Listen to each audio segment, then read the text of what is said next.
Sorry about the delay.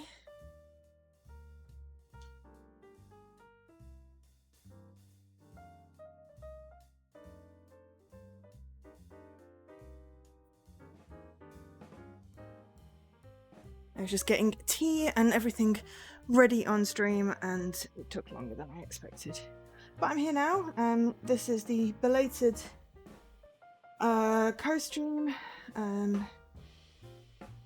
from yesterday. Jesse is now awake.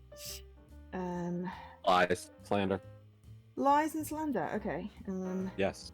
Right, I've now accepted it on a browser that it works in. It didn't work in Edge, so we now have shared chat. And got that in that window. Okay, so Clash Robot Detective Complete Edition is a visual novel by Penguin Pop. Well, published by Penguin Pop. We love Penguin Pop. They do eclectic visual novels, shall we say. That's how I describe it. This one came out on the 7th of May, 2025. Thank you to Penguin Pop for my code, and ID at Xbox for the code for Jesse streaming this one. This was developed by Alyssa Genero, the first one that they've done on Xbox, and as I said, published by Penguin Pop Games. It's also an ID at Xbox game. It's one of those £5, $6 games, so reasonably priced. I'm guessing it's about a robot detective. A relaxing time. Named Clash, yes. What, named Clash? Well, Yes. because there's the About page in the game, and it says cool. Clash Robot Detective Complete Edition. Join Clash on the adventure of a lifetime. The robotic staff aboard the high-tech cruise ship Violet Skies are lashing out at guests. It's up to Clash and his assistant, that's you, to crack the case. But be careful, your words and actions have consequences and may shape the story in ways you don't expect. We're an For the Complete Edition. assistant. New for the Complete Edition, once the adventure is over, unlock a second adventure as Clash tries to solve a robot murder mystery in this updated version of the interactive fiction mini-sequel, Clash Steel Barista. Plus, behind-the-scenes trivia, UI tweaks, and general touch-ups, made by Renpai. Pie, we love Renpai. So, yeah. Okay, second adventure. Wow. Okay, so preferences. I just like to take the music down a touch. There we go. It says voice volume, but that doesn't always do voices. But if it does start doing a voice, then well, we can always turn it off.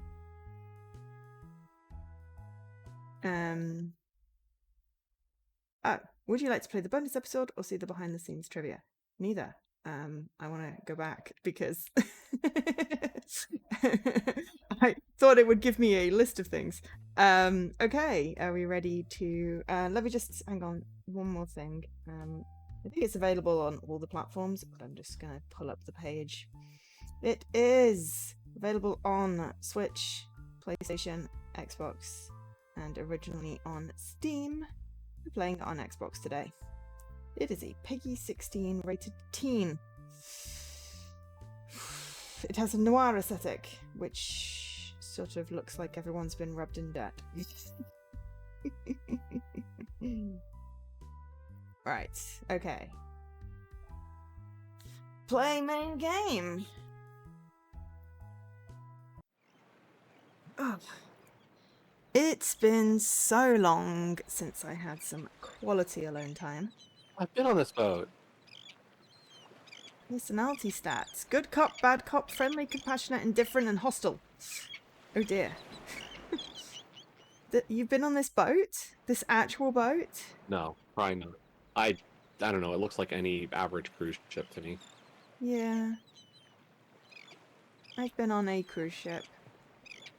I got very sunburnt. Usually a quick drive out of town is all I can afford, but then I won that cruise ship vacation and some sweepstakes that I entered on a whim. Can you believe it? Me on a high-tech cruise ship. I still can't believe it, and yet here I am. Relaxing on the deck of the Violet Skies and drinking in the gorgeous open ocean sunshine. I beckon the robotic waiter over. Whoa. Would you like a drink? As a soft whir as he brings up my digital ticket and gathers my information. Oh, what is my name anyway? Moira Gizm? Do you want to be Moira?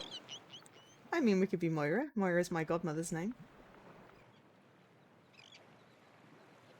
I can be Moira, you And can do you be want to be Josh. Gizm? I don't actually like Gizm. I just want to be Moira. Oops. So we'll get rid of the Gizm? Yes, I'm just going to be Moira. Okay.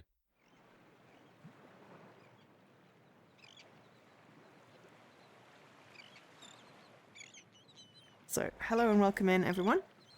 Co-stream today with my lovely voice in my head called Jessie. Moira.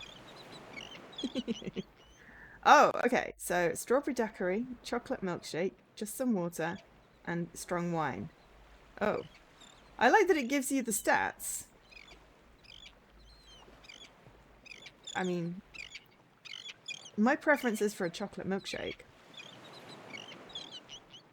Because it's kind of like drinking That's ice fine. cream. And it's also compassionate. I'd like a chocolate milkshake, please. Right away, Moira. I lean back into my chair. I can't help but think about the tone I took with that robot.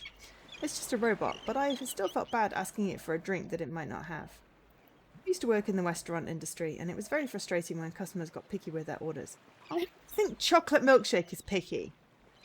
So I guess I just knew how it felt, if it could feel Well, at all. if you ask for something that's not actually available, I'd call that picky.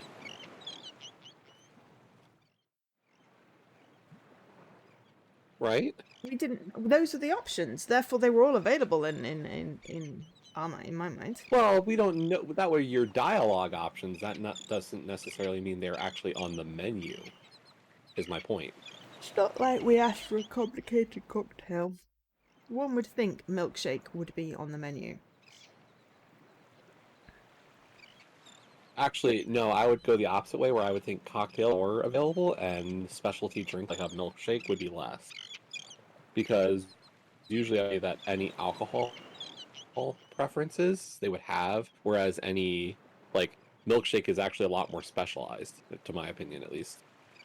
Well, I don't drink, so the other option was Well, I'm not saying you water. do. I'm just saying that, like, if you go to a bar, like, I would expect more so that they have a variety of liquors, and that it's easy to kind of finagle the drink that you're more in favor of. Yeah, but this is a cruise Than ship it is on to- vacation with children, I'm assuming. Therefore, Bars are you know. well known. Our cruise ships are well known for their extensive bar selection. Well, the last time I was on one, I was in my early teens, so I think if I'd have ordered a strawberry daiquiri, my parents would have been quite upset. Well, last time I was on one, I was in my 20s. And we drank a lot.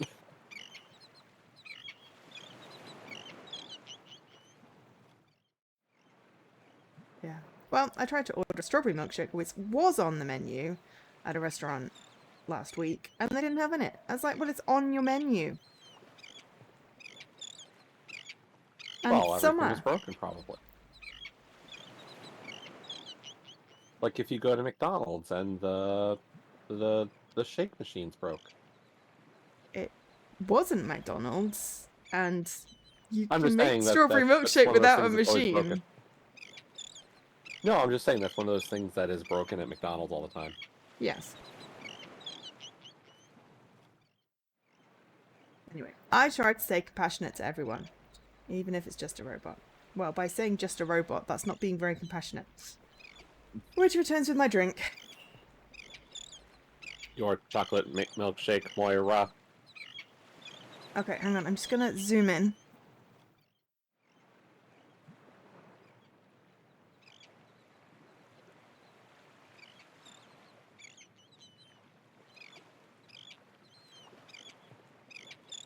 That menu doesn't even have any alcoholic drinks that I can see easily on it. It's coffee, basically, and hot chocolate and tea.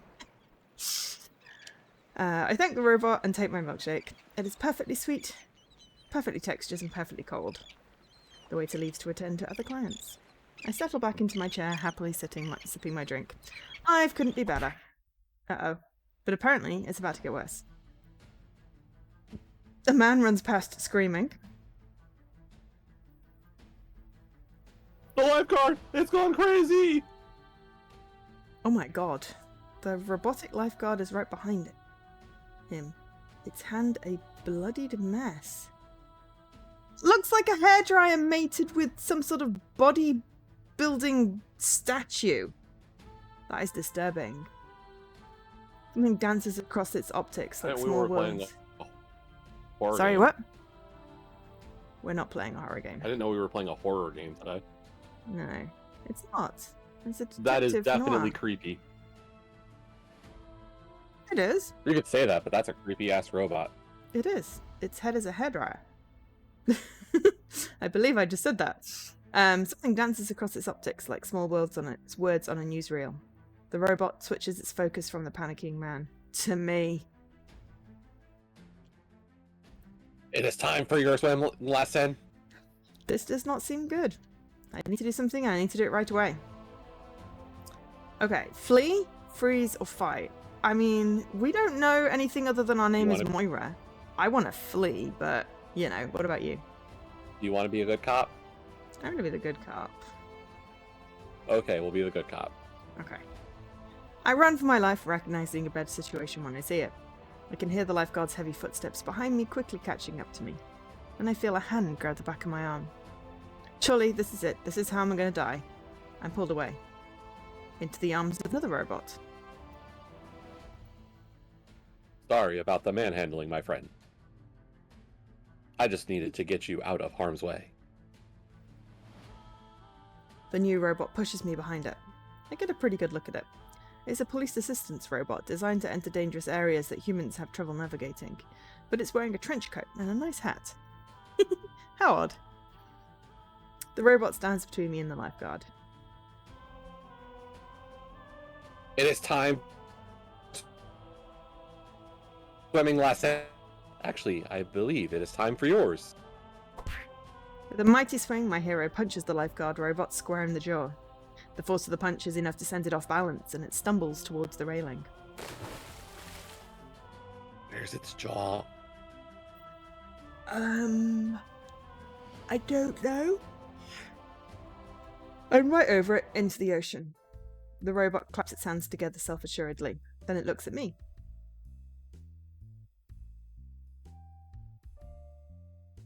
You okay there, buddy?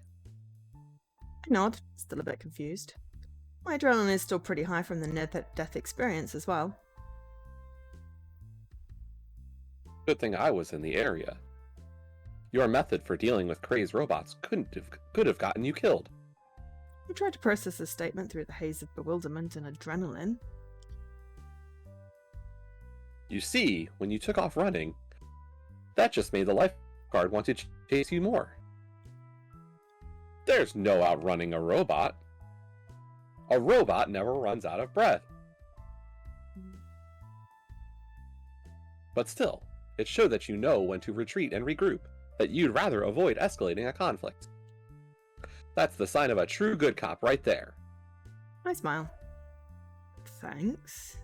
Oh, actually, if I'm going to be Moira, it'll be thanks, because she's Scottish. Of course she is. No, she actually is. I should probably... In real life, my godmother is Scottish. Not just me being me again. Okay. Okay. I was... Yeah, well, you always pick a Scottish character. Always, always. I should probably introduce myself. My identifier is CL42H, Crime Investigation Assistance Automata. Folks around the precinct call me Clash. And you are? The robot Clash doesn't even try and bring up my information. Why not scan my digital ticket and find out? I'm not connected to this ship's network.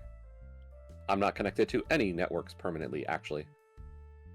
I can pull off a peer-to-peer local connection for a few seconds. But even then, it's a risky move. Can't risk getting hacked, like that poor sap I just sent over the railing. Fair enough, I guess.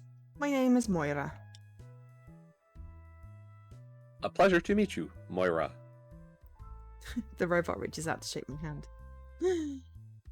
Its hands are metal and skeleton-like. Okay.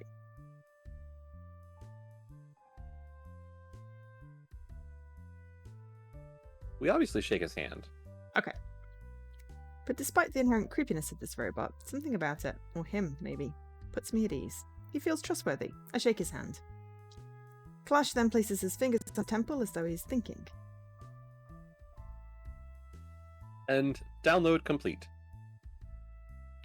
Damn, still nothing useful. The murderous vessel is always one step ahead of me. The what? Yes, I'm here to crack the case of the murderous vessel. Again, the what? Yeah, again the what, because he did say that he was a detective unit. Yeah. Again, the what? The murderous vessel. That's what I call the memories of machinery. Never heard of it. Good, it was classified to hell and back.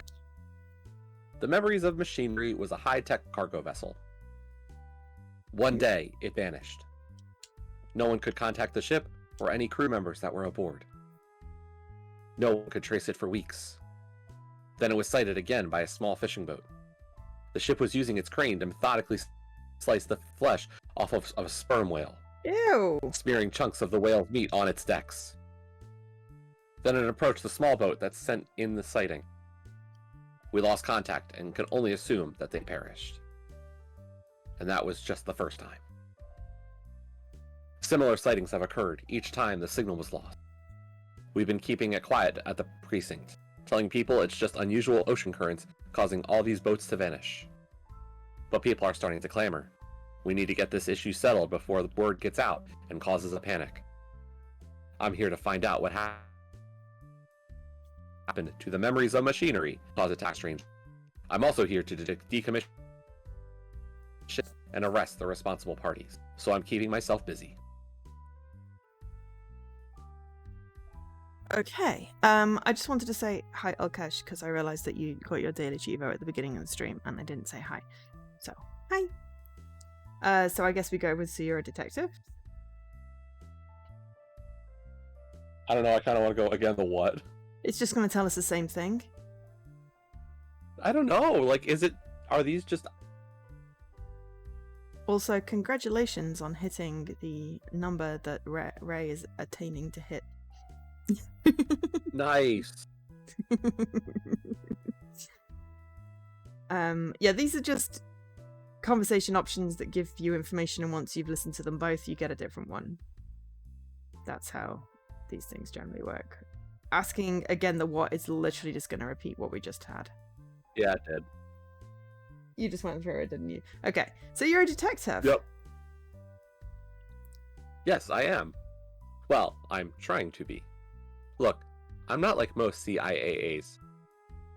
I'm sentient. Alive. Or at least I'm pretty sure I am. The suits down at the precinct have their doubts. If I'm definitely sentient, then that means I qualify for human-level rights.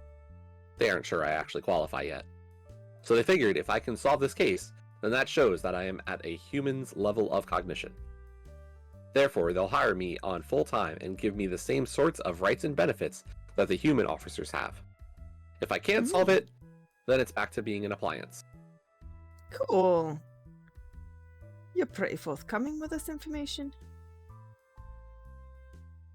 You're right, I was.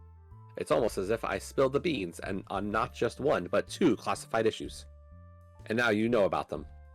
Looks like I'll have to hire you on as my assistant now. Hire me? The only people who are supposed to know about the murderous vessel and my possible sentience are those who are working at the precinct. Everyone else could get in serious trouble. Hell, someone might have to kill them to keep it quiet. Ah, so you manipulated me.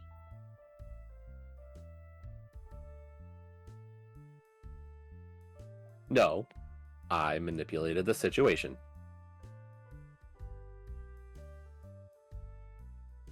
Look, Moira, I need help. The funny thing about being a machine is that I don't pick up on things the way a human does. Even as a sentient bot, there's a lot of things I miss or see differently. Especially without some sort of network connection I can cross-reference. I need a human perspective on this case. And I like the cut of your jib. So yes, I blabbed about the situation so that you would have to be hired on as my assistant. So, you in? Do I really have a choice? Well, you'll have plenty of choices to make throughout this adventure. Except for this one. This is the dumbest plan of logic I've ever seen. I will be getting paid, right? Which one do you want to do? Let's go with the second one. Getting paid. I will be getting paid, Yep. right? So you'll get the same paycheck I do. Which at the moment is admittedly nothing. But once we crack the case and prove I'm sentient, I'll get a good paycheck. And I'll make sure you get one too. So now that You got a bloop. we are sent by a robot. Now, I was able to download some data from that robot over a local network. The lifeguard was hacked. Presumably by whoever is behind all this. Just so you know, your voice missed out like 2 of those sentences. But I realized you were still talking and you had a beach ball on your stream just in case you might be having internet issues. You've had a little bit of roboting, unintentional roboting, while you've been talking. It fits perfectly then. That just sounded like spaghetti. What did you say? That works perfectly then. I'll sound more robot-y. Right, okay. Yeah, it doesn't help when half your words are disappeared though, so I get that's what it just sounded like. Sound like you're trying to be a puppy. What's on the data? Why would they hack the lifeguard? What's on the data? I'm more curious about the data, but I guess we probably get to ask both of these. But just in case.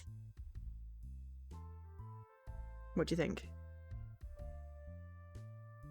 What's on the data? What's on the data? Oh. No idea. It's encrypted. Without a network connection, my processing power is too weak to crack it. Unless you have about 576 months to wait.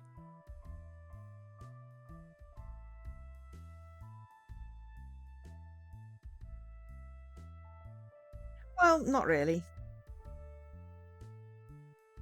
Me neither. The memories of machinery would cause too much damage to the ecosystem and the tourism industry if we waited that long. And connecting to the network at this point would be too risky. Whoever hacked the lifeguard would have access to me. Why are you so sure it would detect you? It's been targeting damn near everything on the network. The lifeguards, the waiters, the janitors. I wouldn't have a chance. I can't risk getting hacked. Not at this critical time. So here we are. We have a clue. We just have to find a way to read it. Is there anyone on board that could encrypt the data? You said that the robotic waiters were targeted. I want to know more about this weird ship.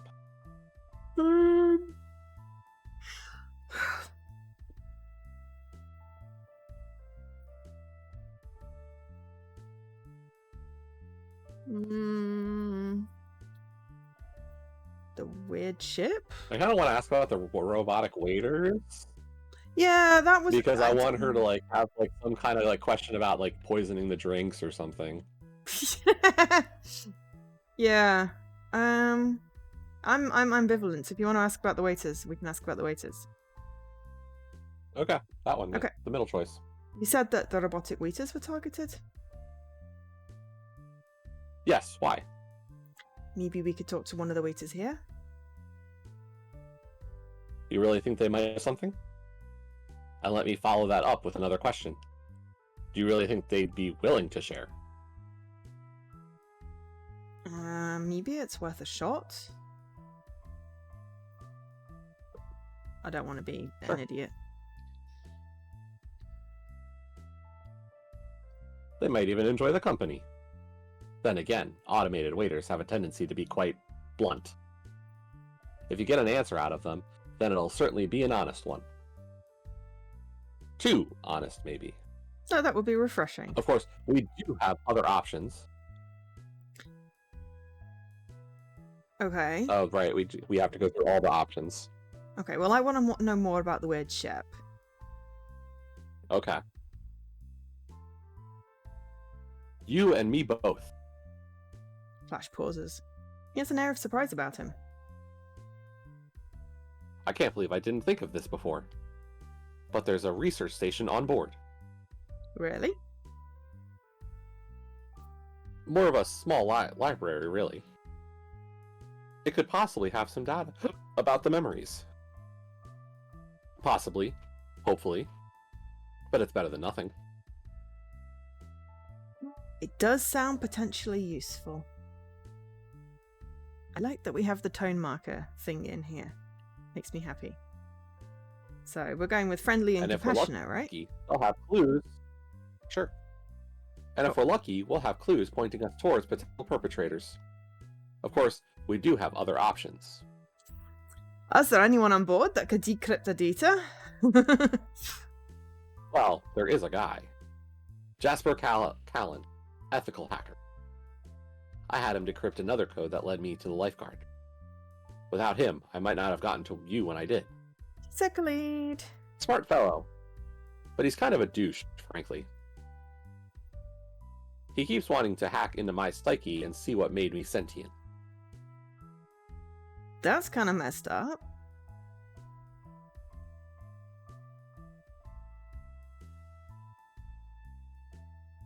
We're going with that? Yes. Because we're going with friendly and compassionate and Okay. good cop. Unless it's funnier to not. But that's what I would think. Exactly what I told him. It wouldn't be like pulling apart a machine. It would be like digging through a human soul. Alan doesn't see it that way. He just sees me as a robot who is very good at faking it. I told him he must be familiar with the signs, since all of his girlfriends must have done so.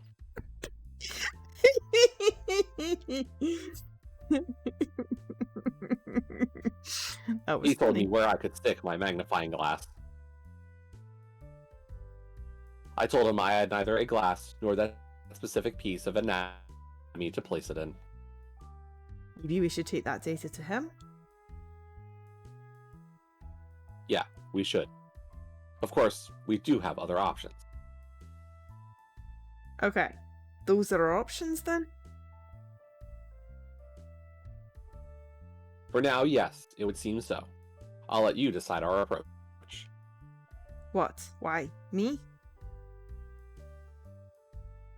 Because I need you to put that human intuition into practice. So, where to next? The asshole? The bluntness? Or library?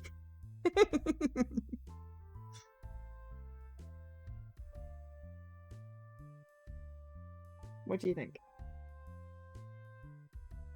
Since I basically picked the robot, our personality, I feel like you can pick the direction of the investigation. We're making choices for the opposite person. Yeah. That we're acting. Mhm. Okay. Let's go talk to the robotic waiters. Okay. Let's talk to the robotic waiters. This should be interesting. Would you like me to buy you a drink while we're there? Oh, aren't you a funny one? I like to think so, yes. We head towards the robotic waiters' charging stations. I feel very awkward, like I'm not supposed to be here. Flash pats me on the shoulder. Relax, Moira. If anyone tries to throw us out, I'll just show them my badge. They'll have to let us stay then. You have a badge? Okay, admittedly, it's one of the plastic badges they give kids who visit the precinct for field trips. But it has a new coat of paint and a custom logo. It's fine, the precinct gave it to me as a placeholder. When I prove I'm sentient, they promise to make me a real one. Subterfuge.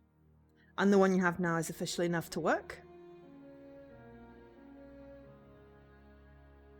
Of course.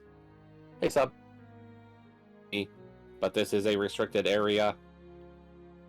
Flash shows the robotic waiter his badge.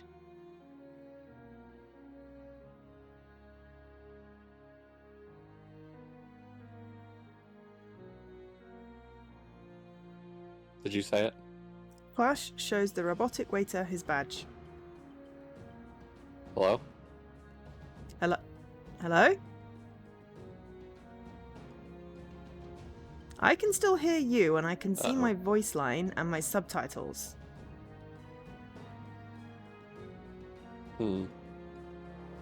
So, if you can't hear and...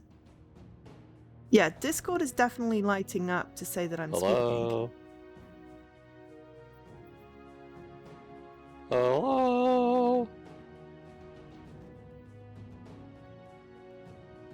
I can't hear you. Well, I'm talking! There you go. I had subtitles, my I mic hear definitely didn't die.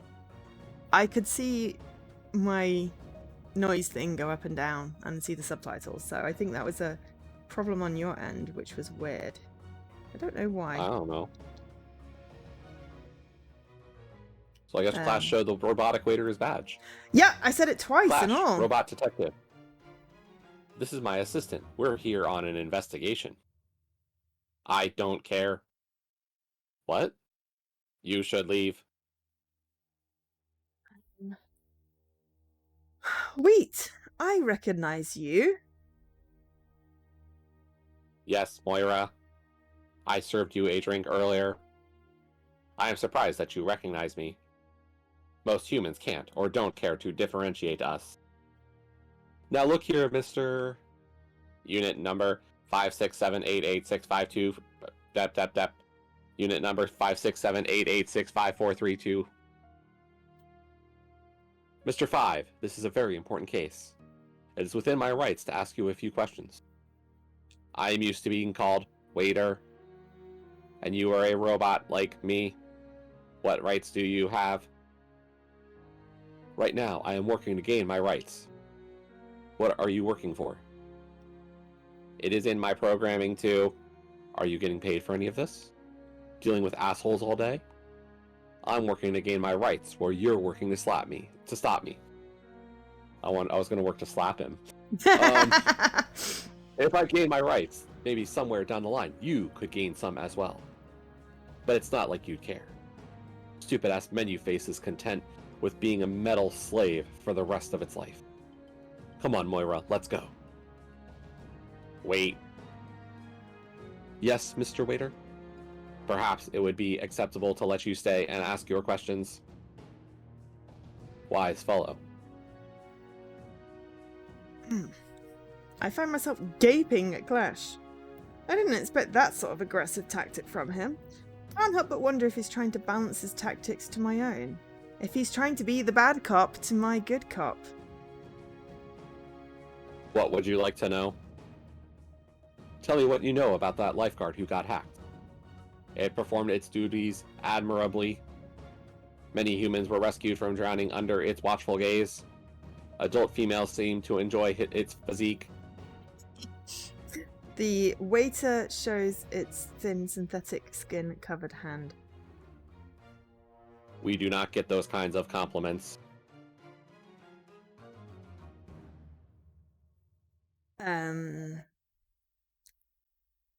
I mean, I could ask, what is it with the skin? I'm okay with the second or the third. What is it with this? I'm curious about the skin. What is it with the skin anyway? Humans use their skin to protect their delicate insides from burns and injuries. We use our synthetic skin for the same reason. Any robot built to serve drinks will have this covering. I learned something today. Shame it didn't have anything to do with the case. Nothing strange was happening to it before it snapped. It was operating within intended parameters. Until it received a signal from an unknown source a couple of days ago. It mentioned offhandedly to us one evening, that it felt as though its head were crowded. Crowded? Filled with too much data. The closest equivalent to a human would be a headache. The program was probably on a timer then. Upload the code, have the robot continue about its business until a busy weekend, then let her rip. That is logical. For whatever reason, Saturdays are statistically the busiest day of the week on the violet skies. Do you think it's a distraction? That's what I'd assume. Whoever's behind all this definitely wants to keep people focused away from them. But why lifeguards and waiters? Why not hijack the whole damn boat? If I may be so bold, shoot, my man. I do not have a gun, but I can offer a suggestion. That's what I meant, sir. I have been listening to the local gossip. Some of our more tech-savvy guests have come up with a theory. Forward-facing staff such as myself and the lifeguard are on a different network than the navigational systems. Said navigational network may have higher security.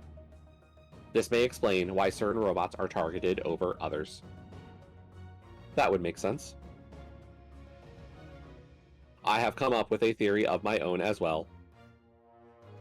Do tell. Whoever this hacker does not want anyone dead.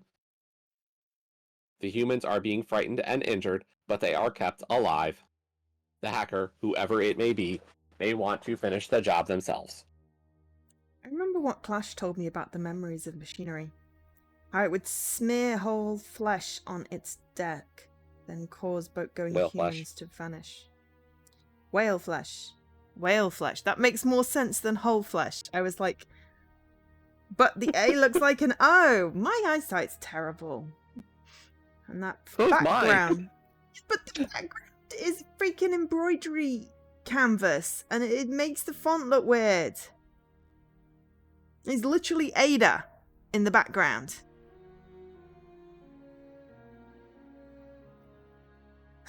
How it would smear whale flesh on its desk, then cause boat-going humans to vanish. I feel a pit form in my stomach. I think Clash has hit upon the same idea I have. He pulls me aside. While I hate to jump to conclusions without definite proof, I have a hunch as to why the memories of machinery is keeping people distracted. Whoever hijacked it wants to kill things themselves.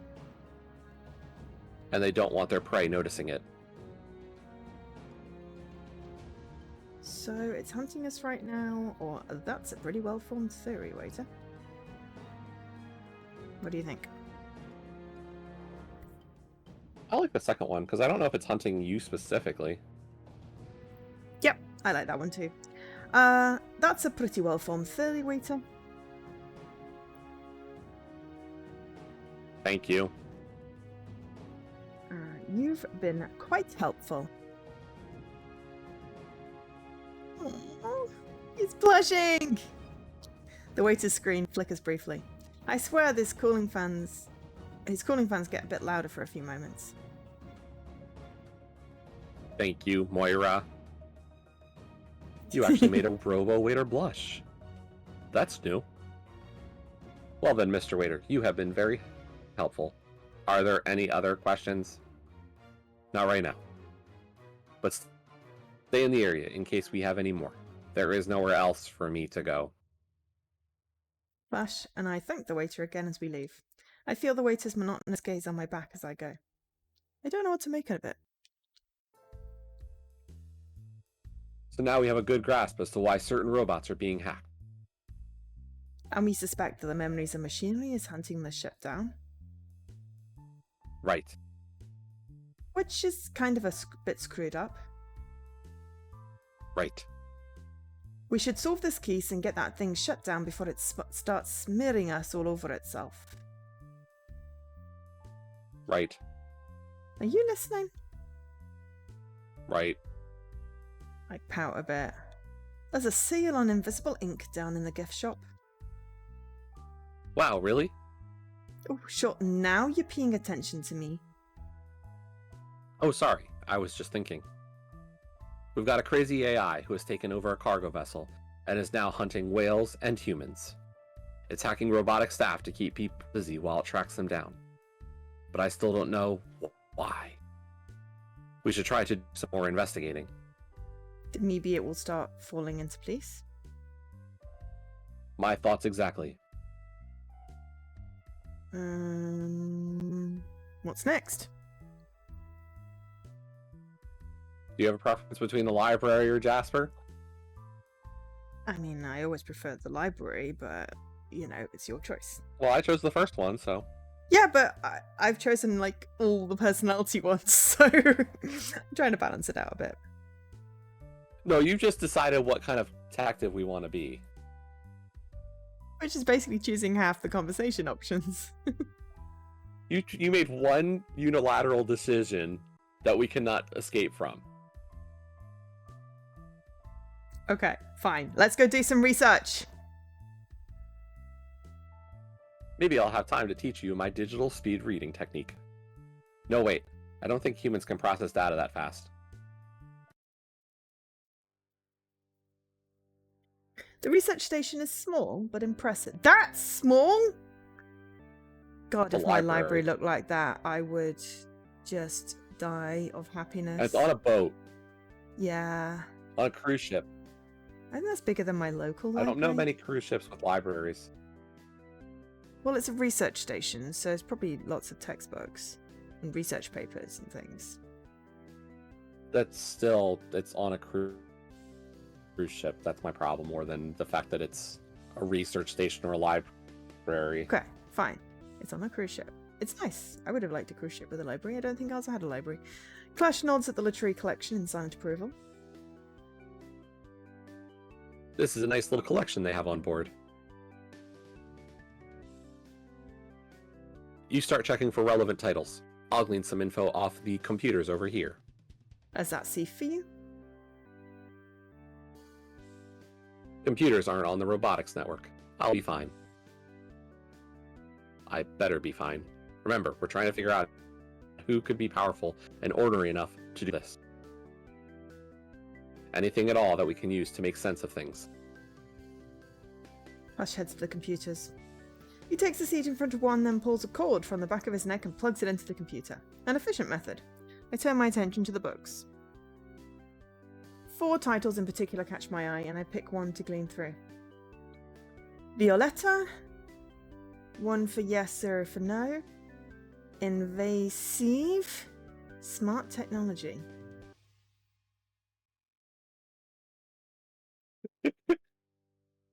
What? I like traits. 1 for yes, 0 for no. Yeah, we're going for 1 for yes, 0 for no, of course, because that's... But I just don't understand... Yeah, we're going for the second one. Compassionate. It's the story Although of... AC was good. Yeah, but that was hostile. Too. It's the So that was the story difference. of a lonely but curious AI named Oswald. He tried to bond with his human caretakers through games and conversation. In his moment of need, his caretaker refused to save him, and he made a dire mistake that would haunt him forever. While it is an interesting insight, it's not as helpful as I thought it would be. Hi, I'm Dr. Grace. I noticed you were examining that book rather closely. That's good, but it's not what I was looking for. Oh, can I help you find what you're looking for? That'd be wonderful, Doc. Dr. Grace pulls back from Clash, a startled look on her face. Even though he doesn't have any facial expressions, I can tell that Clash is hurt by this reaction. I didn't see you there. Who let you in? Ooh. Relax. Clash is a good guy. Right? Right? We're good copping. Yeah. He's a robot, not a guy. And how you can be... Blah! And how can you be so sure he won't snap like that lifeguard did earlier? He's taken every precaution to make sure of that. I can tell that Clash is beaming with pride. I nudge him in his metaphorical ribs to keep him humble. Clash shows her his badge. The name's Clash, robot detective. I'm going to need you to cooperate.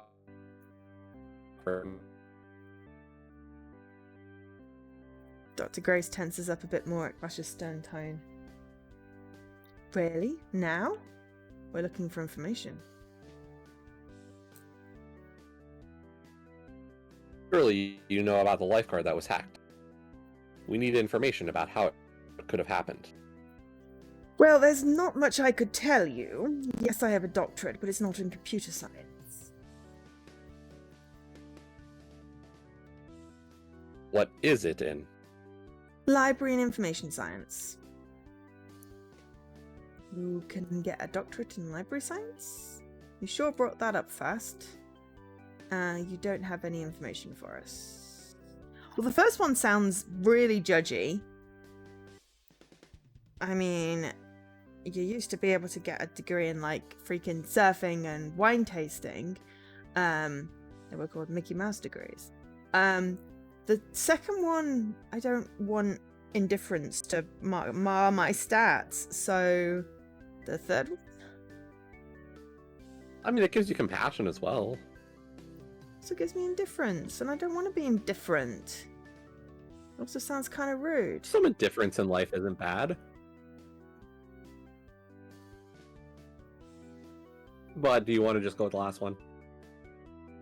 I mean, it prompts her to tell us, no, I didn't say that. She might have information, just not about the hacking. Okay, that's fine. Okay. You don't have any information for us? Oh, unfortunately, no. My days are spent browsing computers, not hacking them. I wouldn't know program from a pudding. Good to know. I could tell you about the Violet Skies. That's okay. Dr. Grace has gotten on a roll and cannot stop. The Violet Skies was built about 3 years ago. Rico's Robotics sponsored the creation of a highly automated cruise ship. Their main goal was to test if a mostly automated staff and crew was possible. Their former attempt at a fully automated staff with the memories of machinery went poorly. During the maiden voyage... Wait, what did you say? I said for the maiden voyage... No, before that. Rico's Robotics attempt at a fully automated boat went poorly. And the boat was the memories of machinery? Yes.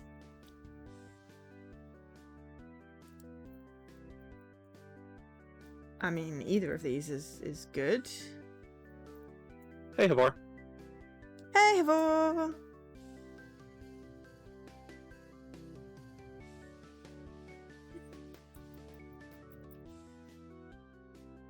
What do you think? I like the first one. But something tells me we're going to get to ask both anyway. I hope so. The Violet Skies and the Memories of Machinery were made by the same company. Yeah. I thought this was common knowledge.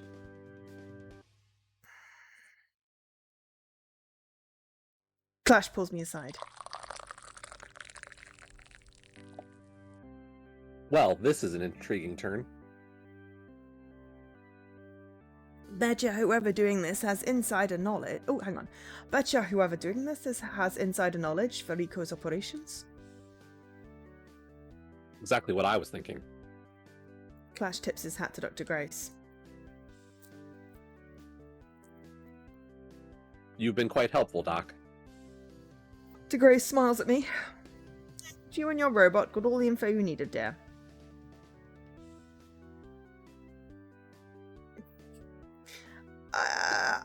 I kind of like the first one. Yeah. It's not my robot. He's not my robot. I'm his assistant. If this were a game, then I just failed the speech check.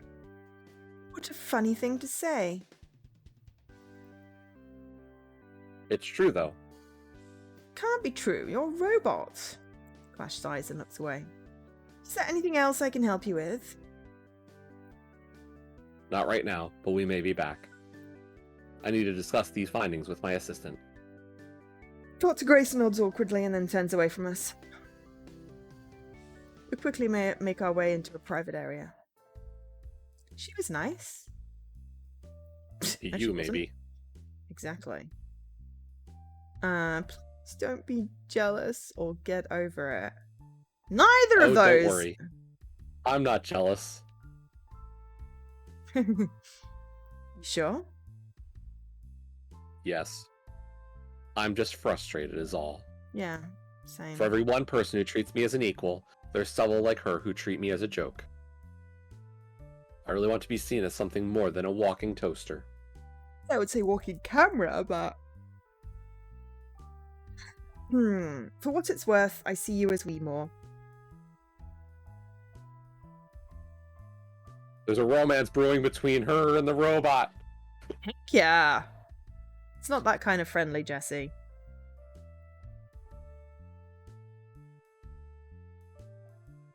How do you know? Maybe she wants to romance the robot. Look how dapper he is with his hat. Yes, the hat is and very that giant dapper. eye. Yeah. The hat is very dapper. And that eye is just so entrancing. But stop being such a typical guy and reading romance into friendliness. It is a What can I say? defense I'm just such a mechanism. romantic individual. Defense mechanism, so you don't kill I ooze us. the romance. The eye is giant. You ooze romance, do you? You should probably get that looked at. Oozing. We have silenced Joe with that one. Huh?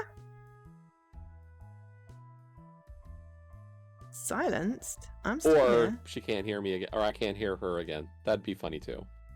Yeah, it's funny because it sounds like you're talking to me and you're not. You're talking to me like I'm not here. So your internet is really playing up today. How about we I just can't continue? hear her. And I figure at this point she would have said something. Yeah. This is funny. It's kind of like having a conversation behind someone's back in front of their face. So like I don't even know what option she picked. Pick the friendly Or if she one. picked an option. You could look at my stream. Luckily there's a back button. But of course, I went for the friendly option. Okay. Can you hear me now? Yes. Okay, good.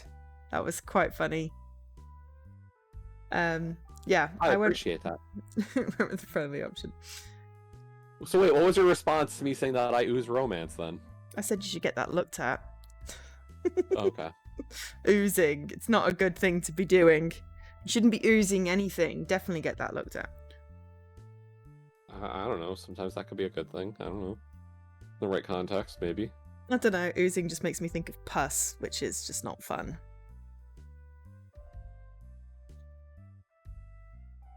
Anyway. Thank you, Moira. You're welcome. Where do you go from here? That's up to you, Moira. Well, actually, I think we just got one option left. We gotta go see Jasper. I mean, what happens if we choose the research again? Can we Can we choose the other option?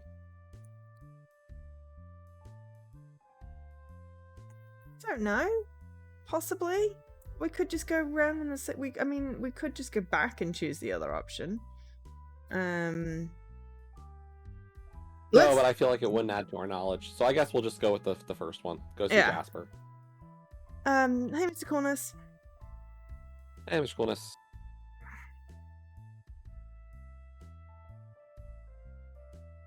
Let's go see Jasper. Okay, let's go. I warn you, he's a sleazy lad. Oh, apparently, so are you. We duck into a hallway. Clash enters one of the cabins, and I follow him. Hello, Callan.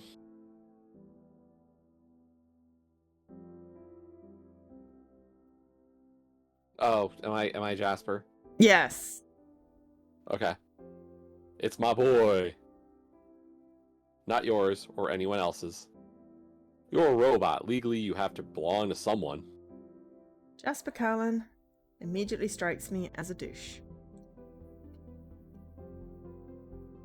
I don't know. Is he like he? That's You know, literally if the you are under line on the screen. No, but I'm not talking to you. I'm talking to like the idea of Moira. Oh. Like, are you? if you're Yes. conditioned by the idea that robots are robots and servile in that nature, like, it's weird to then be immediately compassionate to Clash and find the reaction of somebody like Jasper as being douche-like. I mean, he just looks like a douche. I mean, sure, we can go with that as a reason to think he's a douche, but, like, the idea that just, saying that Doesn't because it's a recognize robot... and respect. He's obviously interacted with Clash before, so it's not the first time they've met. Sure, but, like, I don't know, like, I can see why he'd be skeptical that, like, Clash is sentient.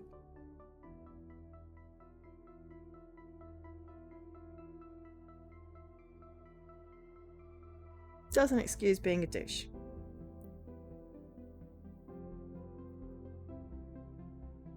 And who's your friend here? That's a tight booty you got there. Okay, that's a douchebag. He just proved my point for me. Jasper Cullen is definitely a douche. I'm going to have to ask that you refrain from speaking to my assistant that way. Assistant? Since when does a human kowtow to a robot? Oh, I have two options here. I mean, you could go hostile too. Oh, no. No, there's no need for that. I kind of want to tell him he's a sad, strange little man. Go with what you want.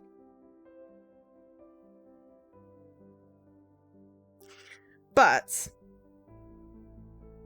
to reinforce the fact and, give Clash more personhood, since now I trust Clash, we're going for the friendly option. Clash? Oh, it's got you convinced that it's alive. Nonetheless, I trust him way more than you. Aw, come on, don't be like that. So you guys got a job for me, huh? Pretty sure you wouldn't stop by just for some tea. Not voluntarily. I gleaned some data off a hacked lifeguard. It's encrypted and I can't crack it on my own. If you want it, you could connect to my network for a bit to crypt it. Like hell I would. Just decrypt it and we will go. I don't know, CL42H. The hell are you dragging your feet for? It's just business, bro. So look, let's cut a deal. I'll decrypt this data for you if you let me hack into your systems. No. Look, I just want to see what makes you tick. You're a psychopathic sociopath, Callan. Ooh. Look, I'm human. You're a robot. What I say goes. And I say, let me look at your tender code and see what's up.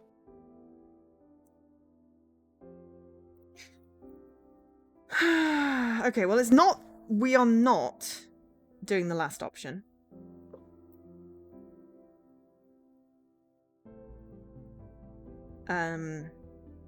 Violence is never the answer, but I am not particularly happy with the good cop option here. So I am registering my disapproval and then using my wiles to make Jasper back down.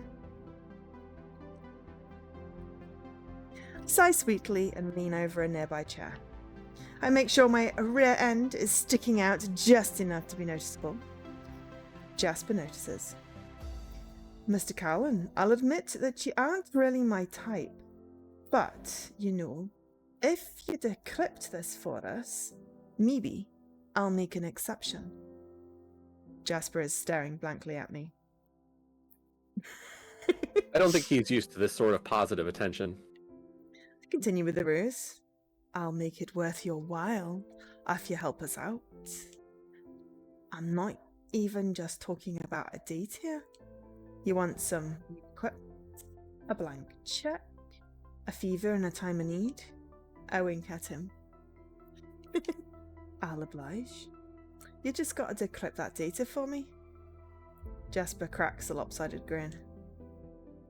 A part of me is thinking this is a ruse, but I'm willing to risk it for booty. Give me the data. Saucy! Saucy! Flirted with a hacker. A USB stick pops out from the side of Clash's head. I mean, dude, you do stuff like that. He hands it to Jasper. Thank you kindly. Give me some time to decrypt this. Feel free to talk amongst yourselves while I'll do this. Jasper takes the USB stick, jams it into his computer, and begins his work. That leaves me and Clash some time to talk. That was some quick thinking there, Moira. A bit uncomfortable, but quick nonetheless. You and me both, matey.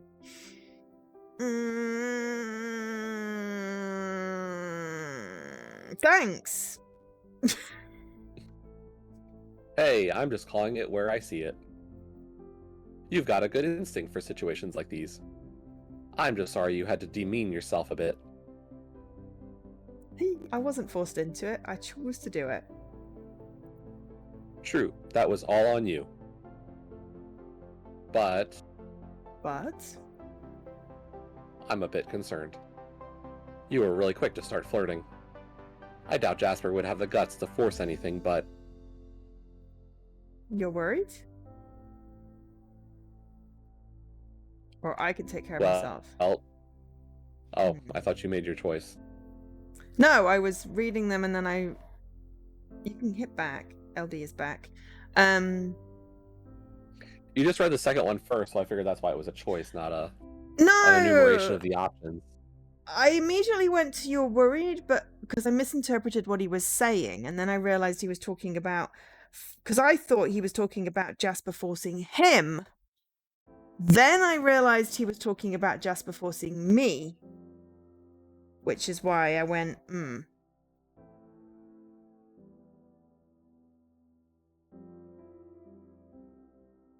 What do you think? I'm fine with the second one.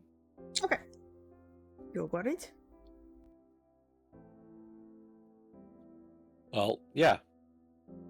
I've seen humans come into the precinct, throwing their bodies that the officers like nothing special. Oh, throwing their bodies at I think it means officers at. like nothing Yeah. It's a couple of typos. The stories they had were tough, heartbreaking. It takes a lot of hardship to get a human to that point. I'm just gonna go with say nothing. Which is something I rarely do. Your silence is damning.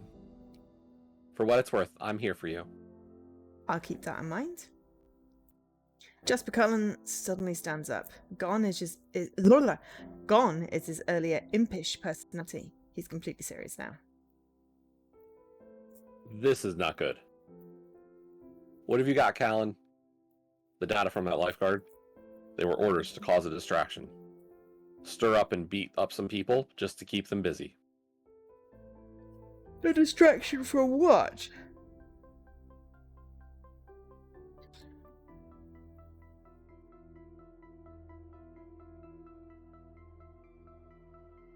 I have my suspicions.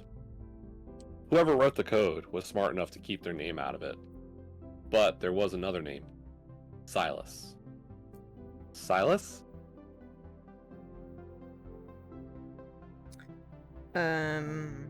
What do you think? You know him, Clash? Yeah. You know him, Clash? I'm not sure, actually. It sounds familiar. I remember a new program a few years back about a new navigational AI program called Silas. It was going to eliminate the need for human crew members. It had a higher reaction time and could avoid potential collisions more efficiently. It also had a secondary goal: studying and comparing cetacean intelligence to human.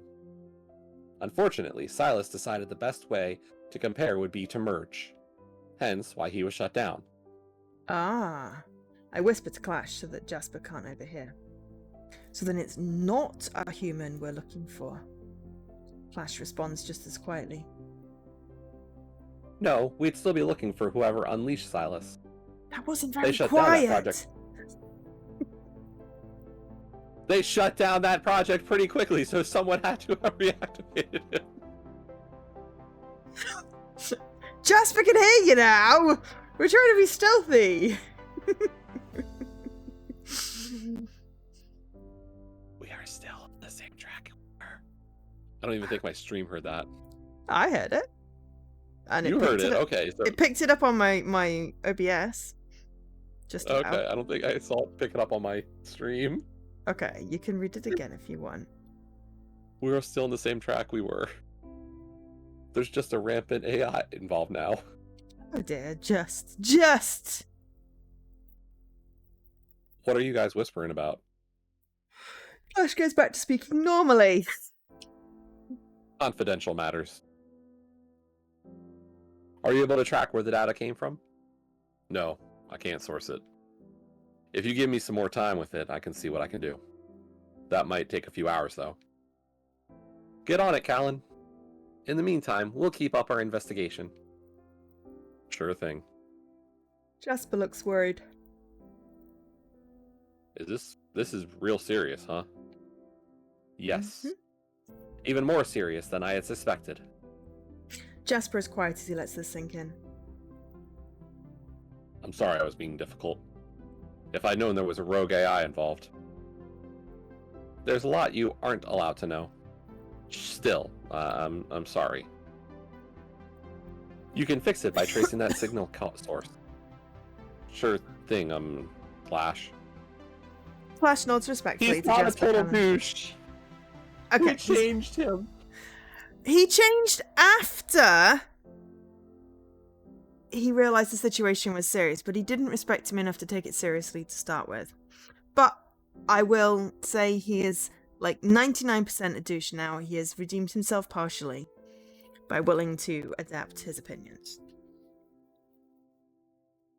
But it takes more than one decision. Clash actually did something that showed he couldn't understand human cognition.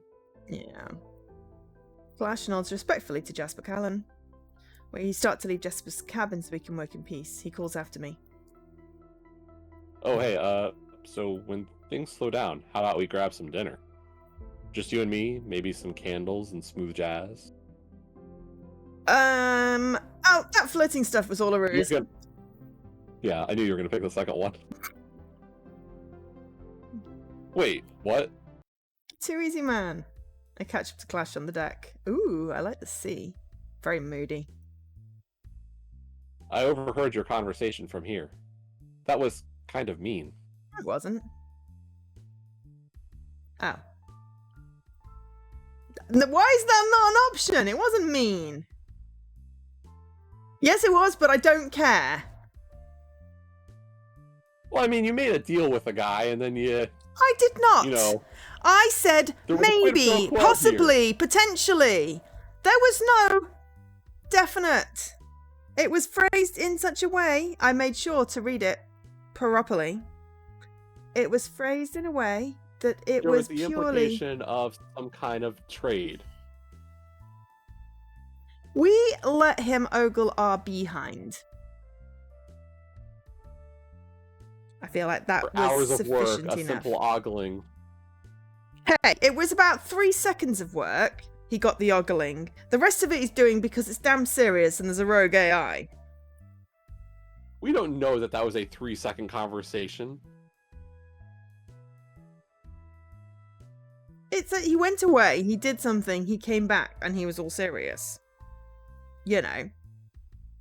It was less than, 5 minutes, because otherwise it would have had some sort of time lapse thing. So he got his payment, he ogled my butt. The rest of it was never committed to. It was insinuated, but never committed to.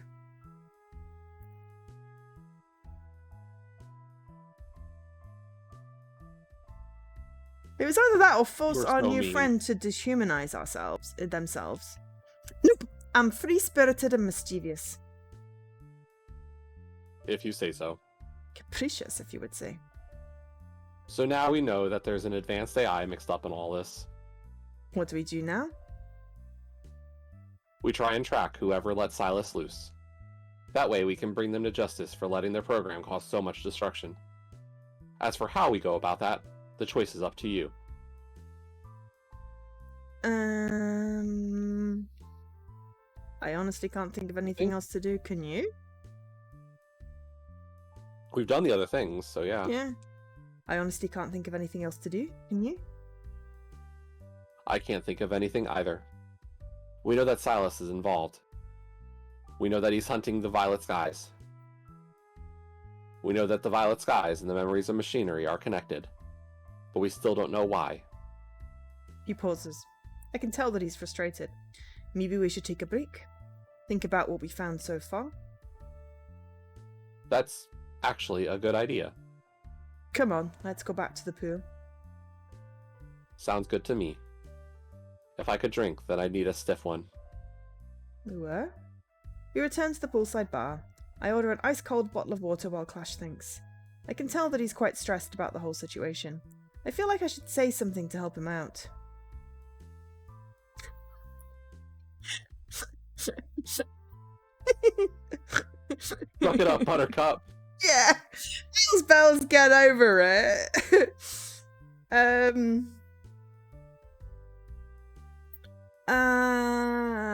I feel like the compassionate one sounds vaguely,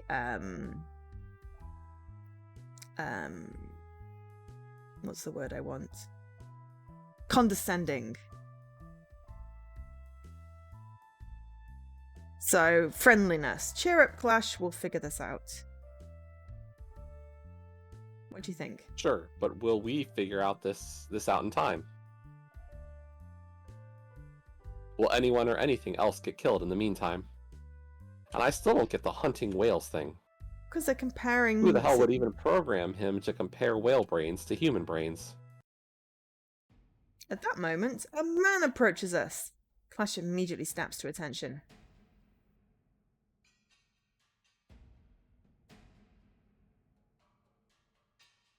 Officer Glenn, CL42H reporting for duty.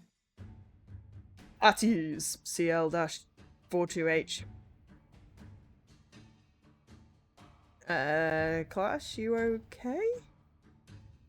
I'm guessing this is his boss. Yeah. We Is should that the check option in we're on going our... with? We should check in on our friend, right?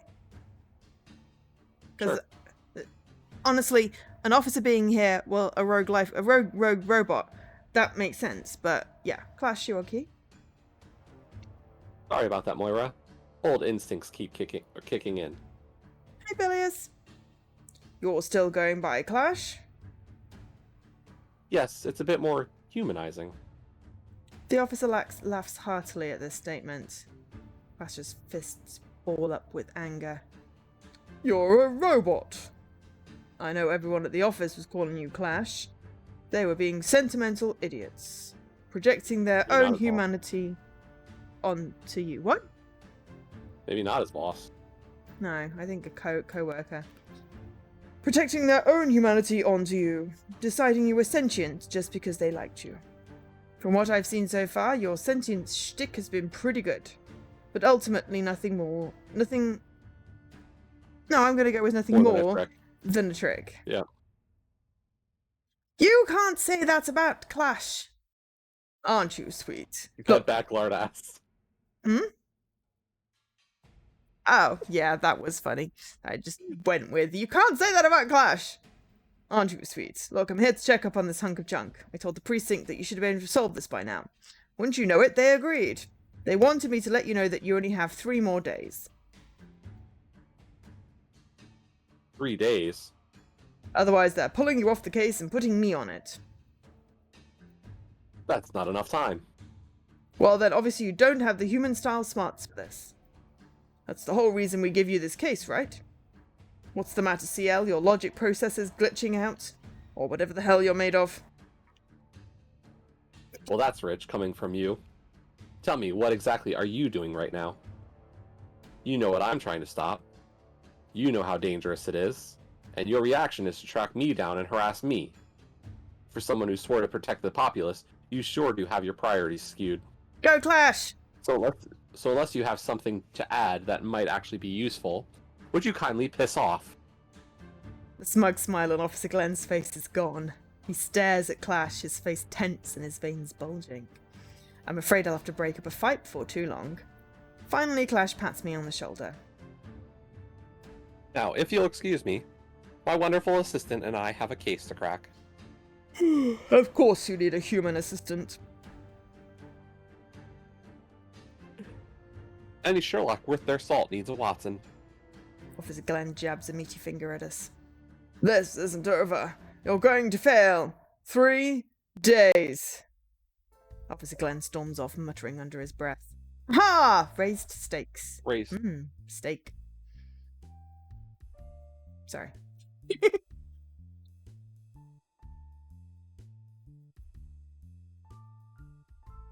Sorry about that, Moira. Officer Glenn is a very passionate man. Once he's decided something, he doesn't cave. He always thought it was ridiculous sending me on this case. Surprised to see the precinct sent him, of all people, to keep an eye on me.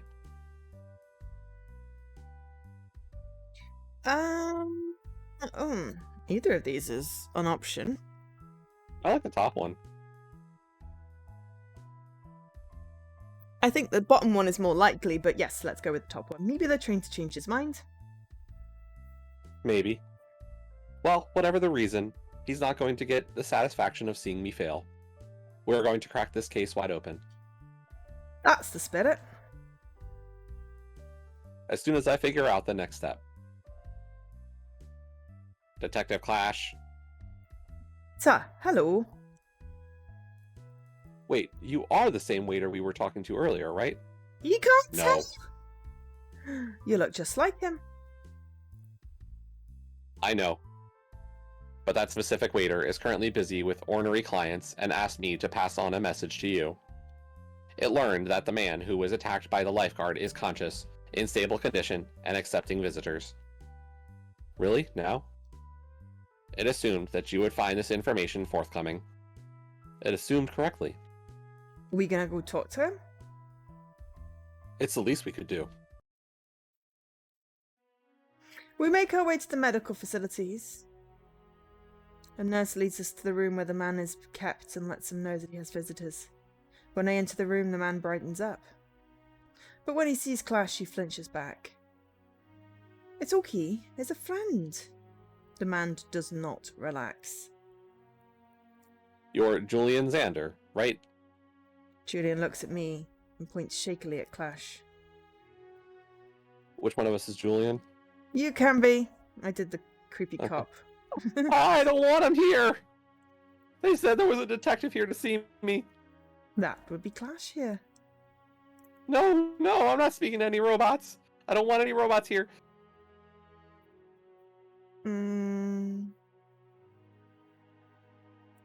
Flash isn't like the lifeguard, he won't hurt you. Not the hostile one. Maybe you should step outside.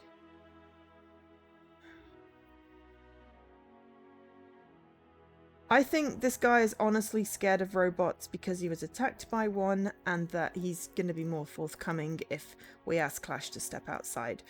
Because humanity or not, his appearance is not going to change.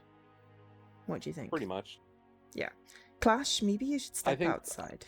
Oh, sorry. It doesn't look like it doesn't look like any of the options actually affect your statistics. Yeah, that's why it says So mostly. if it could be a trigger behind the scenes Yeah. in terms of other things that happen, but from a real perspective, the third one would make the most sense to me.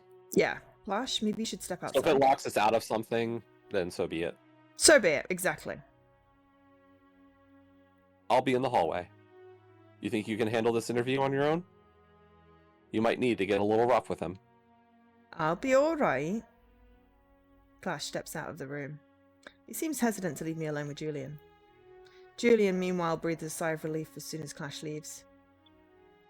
Now, please tell me everything. Julian sits down on the side of his bed. I take a seat in the chair across from him. He takes some ragged breaths. I wait patiently. Okay. I'll tell you everything I know. So why were you on the Violet Skies? I was here on business. My friend convinced me to get a job here so that we could work together over the summer. I was going to work with maintaining the waiters. She was going to be over in the research area. We were even Ah. teaching each other stuff about our jobs. Ah, is your friend Dr. Grace by any chance? Yes, that's her. That's why I'm here. As for why I got attacked, I might have made myself look like a target. I wasn't at my best today. Why was that? Grace had told me about some self-absorbed hacker who kept harassing her. And then I was trying to fix one of the robot waiter's elbow joints. This officer kept nagging me to finish up my job so that he could talk to the robot. It just really soured my mood and kept me distracted. I might have taken out on the lifeguard. He was just standing there, staring off into space. I told him to piss off, which I guess pissed him off. He was so fast. Okay. I kind of want to know the answer to both of these things. So, in the case that we don't get both, what do you want to ask? Probably the first one, because the second one just feels like Jasper hitting on Dr. Grace. Yes, I was thinking it was Jasper. Right. What was that officer wanted to talk to that waiter? Or why was that officer wanting to talk to the waiter? I assume he just really wanted that robot to take his order? Weren't the other waiters around? Yes, but people can be pretty weird. They want one specific waiter, and that's that. Was that officer's name Glenn? His name tag started with G, but I don't remember what the rest of his name was. Why would he be here before the attacks? I paused. Well, the thing thinking. is that if it has to be, like, it is possible that one of the waiter robots actually is having those headaches or that crowded sensation, and we don't know it because we haven't met the other waiter robots, and he was specifically trying to hack into that one.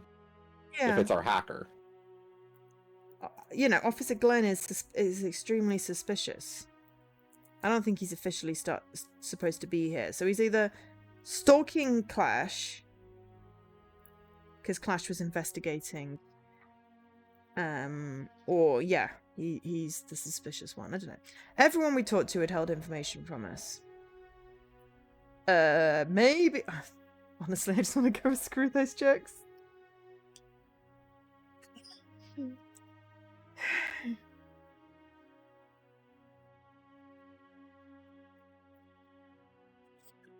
Maybe they had their reasons. They could have been scared or worried. Clash said we might have to get a little hostile here. But that's not being hostile at him. That's being hostile at everybody being a jerk.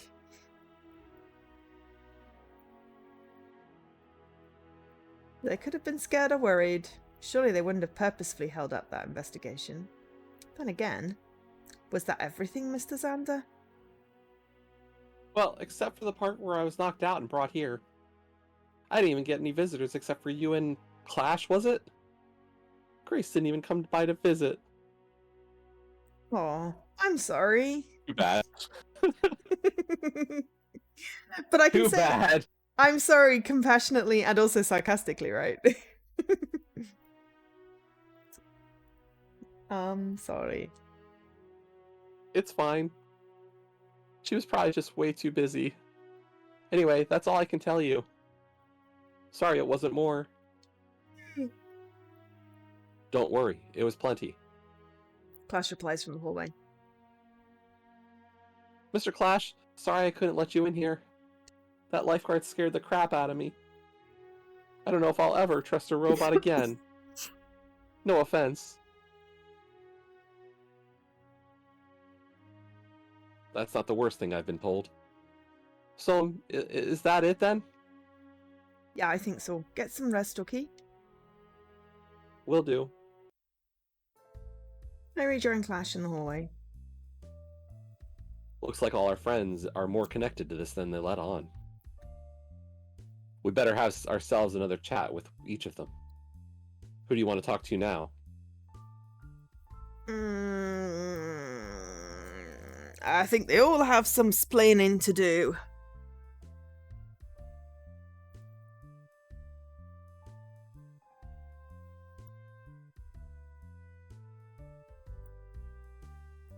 Who do you want to talk to? I don't really have a preference. Top to bottom? Sure. Let's go talk to Dr. Grace some more.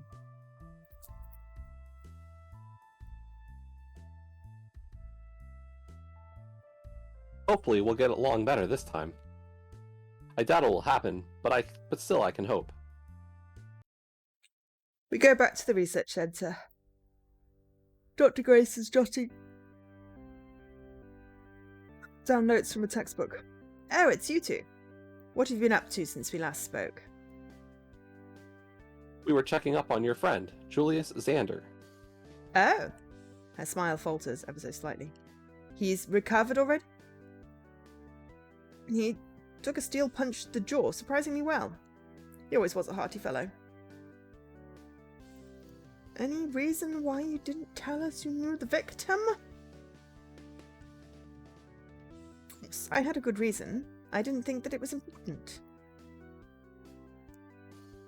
That's bull, and you know it. Look, I didn't want our connection to be made known.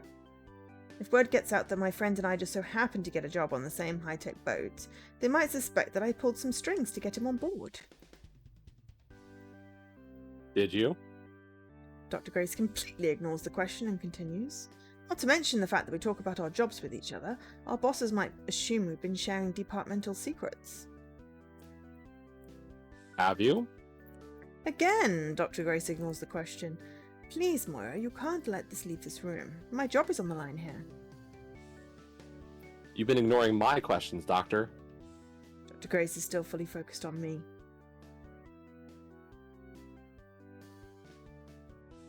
Answer Clash's questions, please. Answer Clash's questions or I'm tearing up your master's degree. I was saying it more politely. She finally stops looking at me. We're not being hostile. We're being friendly and compassionate and good cop, unless she's being a dick. And then we're going to be polite. Yes. We're going to be polite about it. Answer Clash's questions, please. She finally stops looking at me and instead looks at Clash. What were the questions again? Did you pull the string to get your roboticist in training friend aboard? I... And have the two of you been sharing department secrets with each other? I mean... More specifically, how the robots on board work. I remember that Julius said he and Dr. Grace had been teaching each other about their jobs. But could Dr. Grace really have learned so much in such a short time? Much to my surprise, Dr. Grace begins to cry. It's not a gentle or graceful cry, but full-blown gasping sobs. I have nothing to do with this. None of this is my fault. I cannot believe that I would be suspected of... I didn't say anything about suspecting you. I just need answers to find the real culprit. I'm just as terrified as everyone else on board. Why don't you talk to that hacker that was harassing me? Those TV-headed freaks serving drinks on the deck. Just leave me alone. Ma'am, answer my questions. She's racist. I need to leave. I refuse to answer any more questions. If you don't leave right now, I'll have you confiscated. So get out. Confiscated? Because he's technically a possession? Legally? I guess. And Dr. Grace returns to her work, still sobbing. I do not like her. I step forward to say something else, but Clash stops me. We're done here. Reluctantly, I follow Clash back outside, leaving the panicking Dr. Grace to her anxiety. So, what are your thoughts on that little display? Fake. She's pretty suspicious.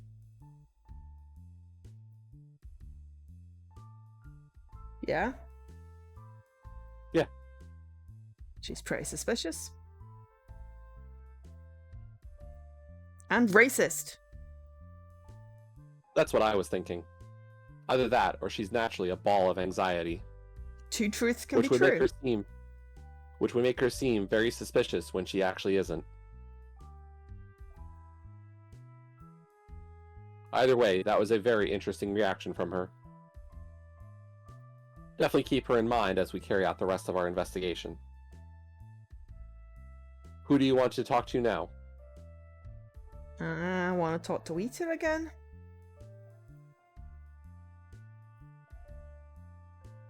There better not be any clients harassing our waiter friend right now. We go back to the waiter's charging station. The waiter watches us. I was expecting you. To the same gentlebot we were interviewing earlier? Yes. Did you speak with Mr. Xander? Just a little while ago, actually. Good. Then my coworker got my message to you. I was concerned that it would get held up by other clients. I've heard that you've been getting some interesting clients yourself. Indeed. Let us avoid beating around the bush then. You are here to ask me about my interesting clients. So go ahead.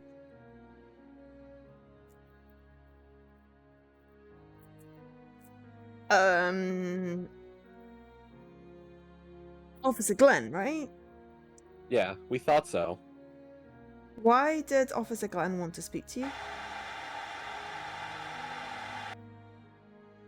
The waiter tries to respond, but his voice is just garbled static. He seems surprised by this. Unexpected. Sounds like someone put a lock on you. A what? A programming lock. They prevent robots from blabbing about confidential matters.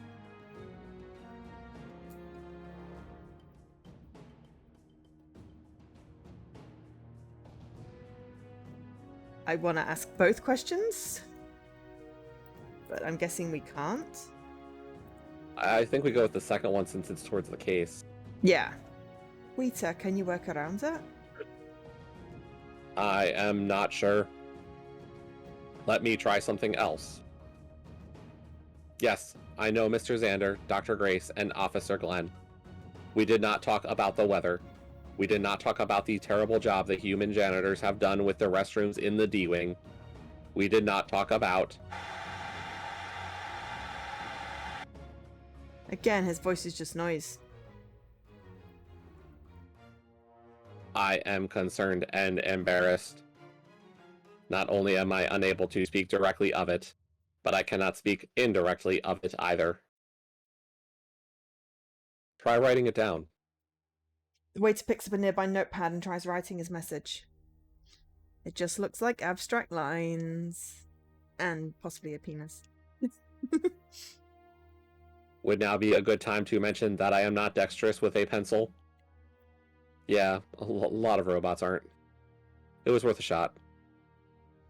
So you know about Dr. Grace, Officer Glenn, and Mr. Xander. But you aren't allowed to share any details about it. Someone on this boat does not want me sharing details about them. We'll have to go elsewhere for answers then? Because the second option is blatantly not true. No, that robot's actually the suspect, and he's throwing us off the case. Uh-huh. He got embarrassed. He's clearly he has sentience. Okay. Robots shouldn't feel embarrassment. He's actually Silas.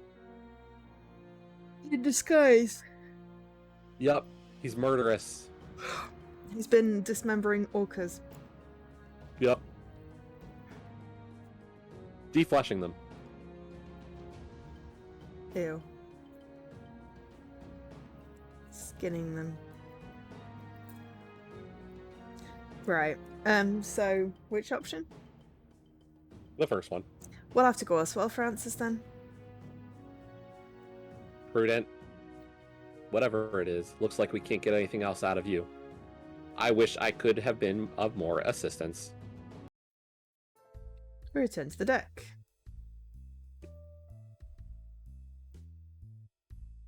Poor guy, looks like he's a victim himself. Either that, or he's trying to dodge suspicion. Whatever the reason, we can't or won't get anything else out of him. You're giving up on him that easily? Since we want to be a good cop, Mm-hmm. I'm not giving up. If it is a lock, then he won't be able to say anything. Might even fry his circuits trying to brute force a bypass. If it is not a lock, then he's proven that he's not going to let anything out. Not without any hacking, anyway. And I'm not going to risk him with Jasper. Either way, our chances of getting anything out of him would go down from small to none. Might as well check on the others. Who do you want to talk to now? Jasper has some spleening to do. Ah yes, our hacker friend. He better behave himself. We return to Jasper's cabin. He gives me a huge, goofy grin when he sees me. You're back. Just checking up on your progress. It's progressing. Good. There is an awkward silence. There's something else, isn't there? Why were you talking to Dr. Grace, asshole? Oh, you heard about that, huh? Look, it was about something that I'd found out. I was just trying to get in touch with Julian about it, but I couldn't get a hold of him. I know Doc and Julian hung out a lot, so I was telling her to tell him. Also, I tried to ask her on a date. You ever consider not being a horny prick? But What it's did you still fun. What did you find out, right? Yep. There's a serious vulnerability. I found a vulnerability in the robots. I took the liberty to come up with a patch. The rest of the robotics department won't listen to me about anything, so I thought Julian could apply the patch. You didn't mention this vulnerability earlier. Yeah, I was slightly distracted.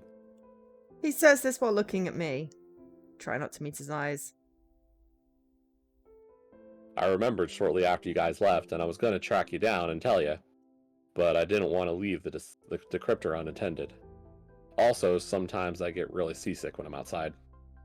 Inside and looking out the window, I'm fine. Strange. Yeah, I don't get it either. Getting us back on track. What was this vulnerability anyway? A backdoor that could allow someone to edit an individual robot's code. The robots can't be updated individually? Not usually. Most of the time, orders are uploaded to the network and then distributed to each bot. The method they use allows the roboticists to catch any unauthorized updates. But with this backdoor, someone could just update them to their liking. Pretty much. Might explain why Silas has been able to hack stuff. Why would an AI need help? The magic of robot logic. With the right security measures, any AI would be easily tricked and foiled. But if any human with even a basic knowledge of these bots unlocked the back door... Silas could easily upload his overwrite. Well, shit. That's the first time I've ever heard Clash swear so hard. Didn't he say asshole earlier? That's a body part. Is shit much worse than asshole? I don't know. This keeps getting worse. Clash waves goodbye to Jasper and then steps outside. He looks upset. Huh, I wonder why! I detect sarcasm.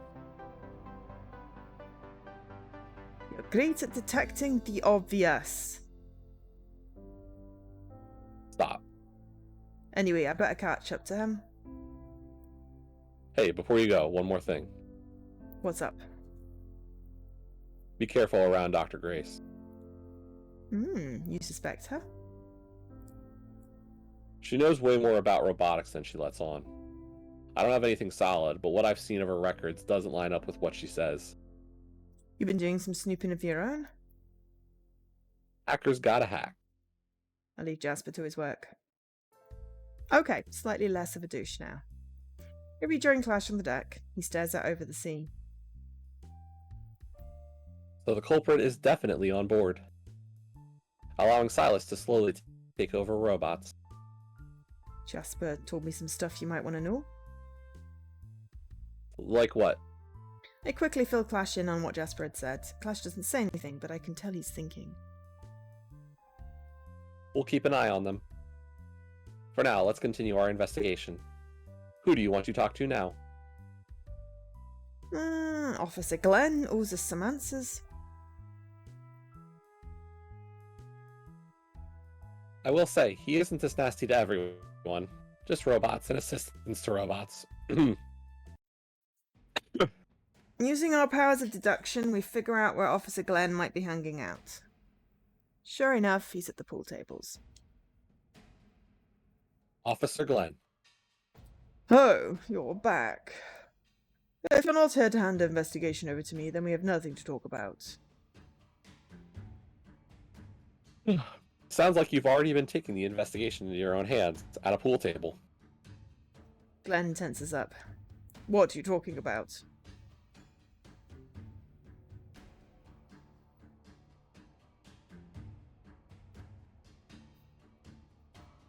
What do you think? I think the second one's better because it doesn't implicate Julian. Yeah. Why were you snooping around the waiters? Straight to the point, huh? Julia says you were trying to push him aside. Well, we just implicated him there. Julia said we were trying to push him aside. His name changed to Julius. Wasn't he Julian? Honestly, I can't tell. I'm terrible. If it wasn't for the fact that I don't want to have to scroll back that far, I swear his name was Julian. I wish there was a message log. Can we just take a quick break? And I will be back in a few. Is that okay? Sure. Cool. Alright, be right back. I'm back. You there? Yeah, I was just reading something. No worries. Hey, Leaky.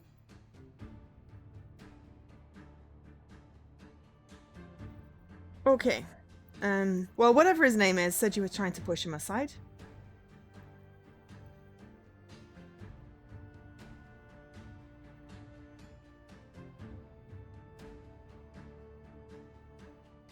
Oh, there. Good tea.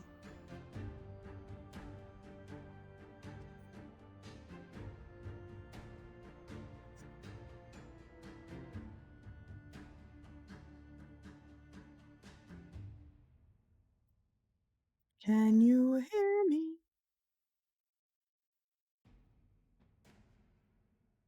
I was...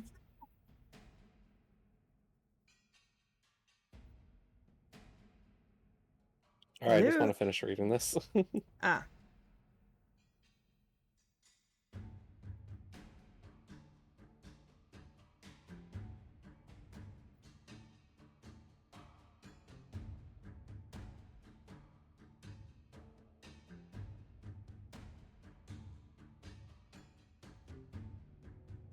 Hey, Hara. We have to shine.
Do do do do do do do do do.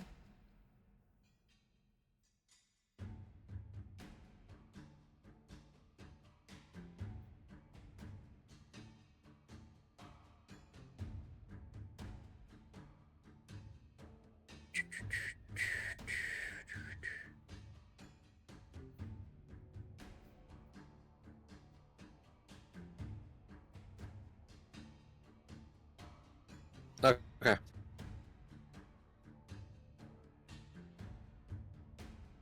Okay. And that you wanted us to speak to a specific waiter, or that you wanted to speak to a specific waiter. We were waiting for Jesse, yeah. I Yeah, sorry, I wanted to... was, yeah, He was a new reading chapter of something. One Piece came out today. Yeah, it's And I had to read it. right now in the middle of stream. I Yes. wanted a drink. It comes out at like 11 a.m. my time.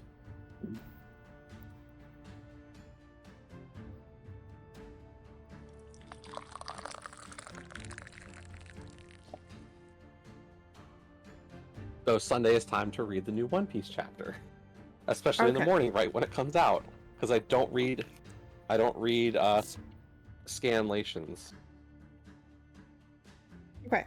Well, could you read the next I line? read the official release. You couldn't have gotten one from another waiter?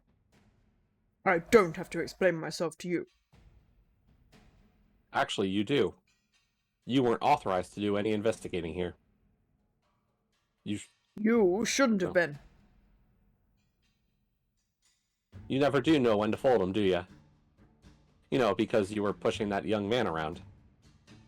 He ended up taking it out on the very robot that attacked him. Your actions directly led to an innocent man getting assaulted. The room goes silent. Glenn's face is hard to read. Sadness, anger, regret, maybe even all three. Look, I want this whole situation to be resolved.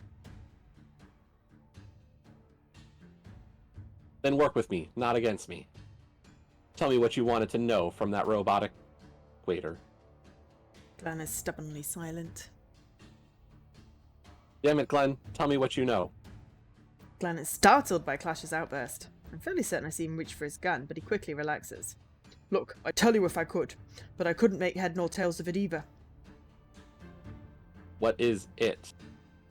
Glenn sighs in defeat and pulls out a USB drive. A copy of some orders that the waiter received.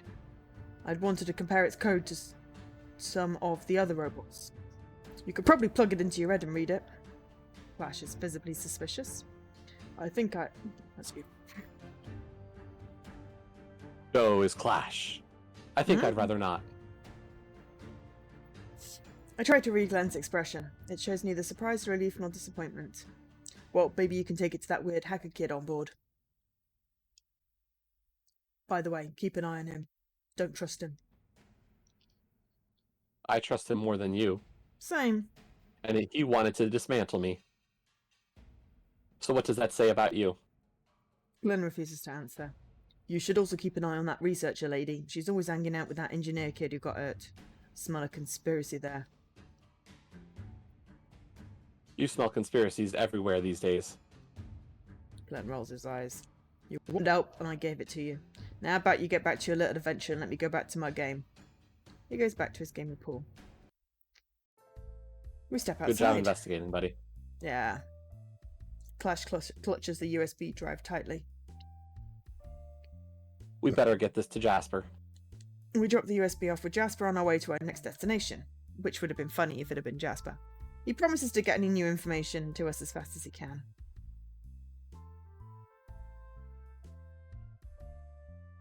Who do you want to talk to now? I think that was everyone. Oh! What? Are those first two changed? No. Okay. It's just like the fact that it says some more and again. Because we already talked to Made me them wonder. once previously. Yeah, it just seemed like they could have been like more. No, I'm fairly certain it was that. I think that was everyone.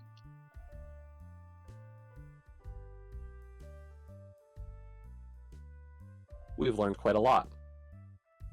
Yeah. I can barely stop the yawn from escaping my mouth. Was that a real one or a fake one? It's a fake one. Okay, I don't know. Maybe you were really yawning. What? Just as it says yawn. Yes. It is possible that reading the word yawn made you yawn? Nah, I'm just really good at emoting. You tired? I didn't Gray. realize how late it was. Hi, Gray. We've really been at this all day, huh?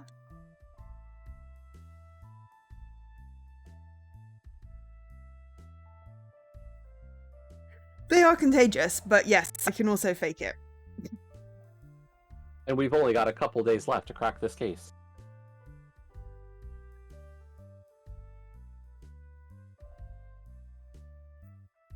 But you need your rest. What about you? Oh no, my batteries are still pretty charged.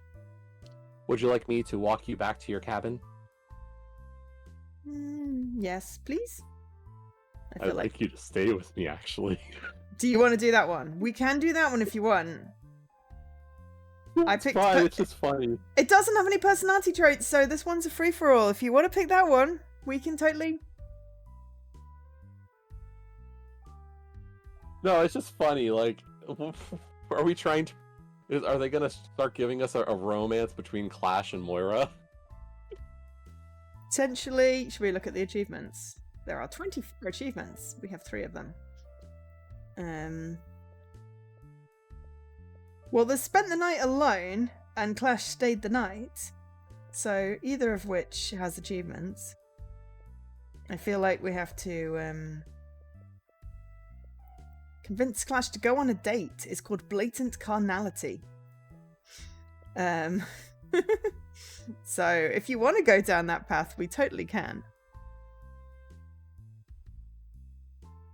I'd like you to stay with me, actually. Okay. I'd like you to stay with me, actually.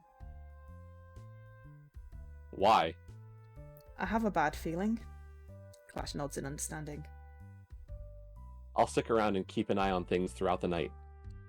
Don't worry, Moira. I'll keep you safe. Clash walks with me back to my cabin. Stand by me. Yeah. Clash stayed the night. As soon as I enter my room, I fall into bed. The last thing I see before I fall asleep is his silhouette as he stands by the window, watching the sea. I awake at midnight. Can you close the shade or the curtains? I don't want the moonlight coming in. Oh. I don't mind. Nothing would wake me up if I was properly falling asleep. We asked him. It's not creepy if we ask him. I have a terrible feeling, almost as someone is watching. We just asked the robot to stay. Of course someone's watching us. I look around for Clash. He sits in the chair by the bed. He catches my gaze. Ah.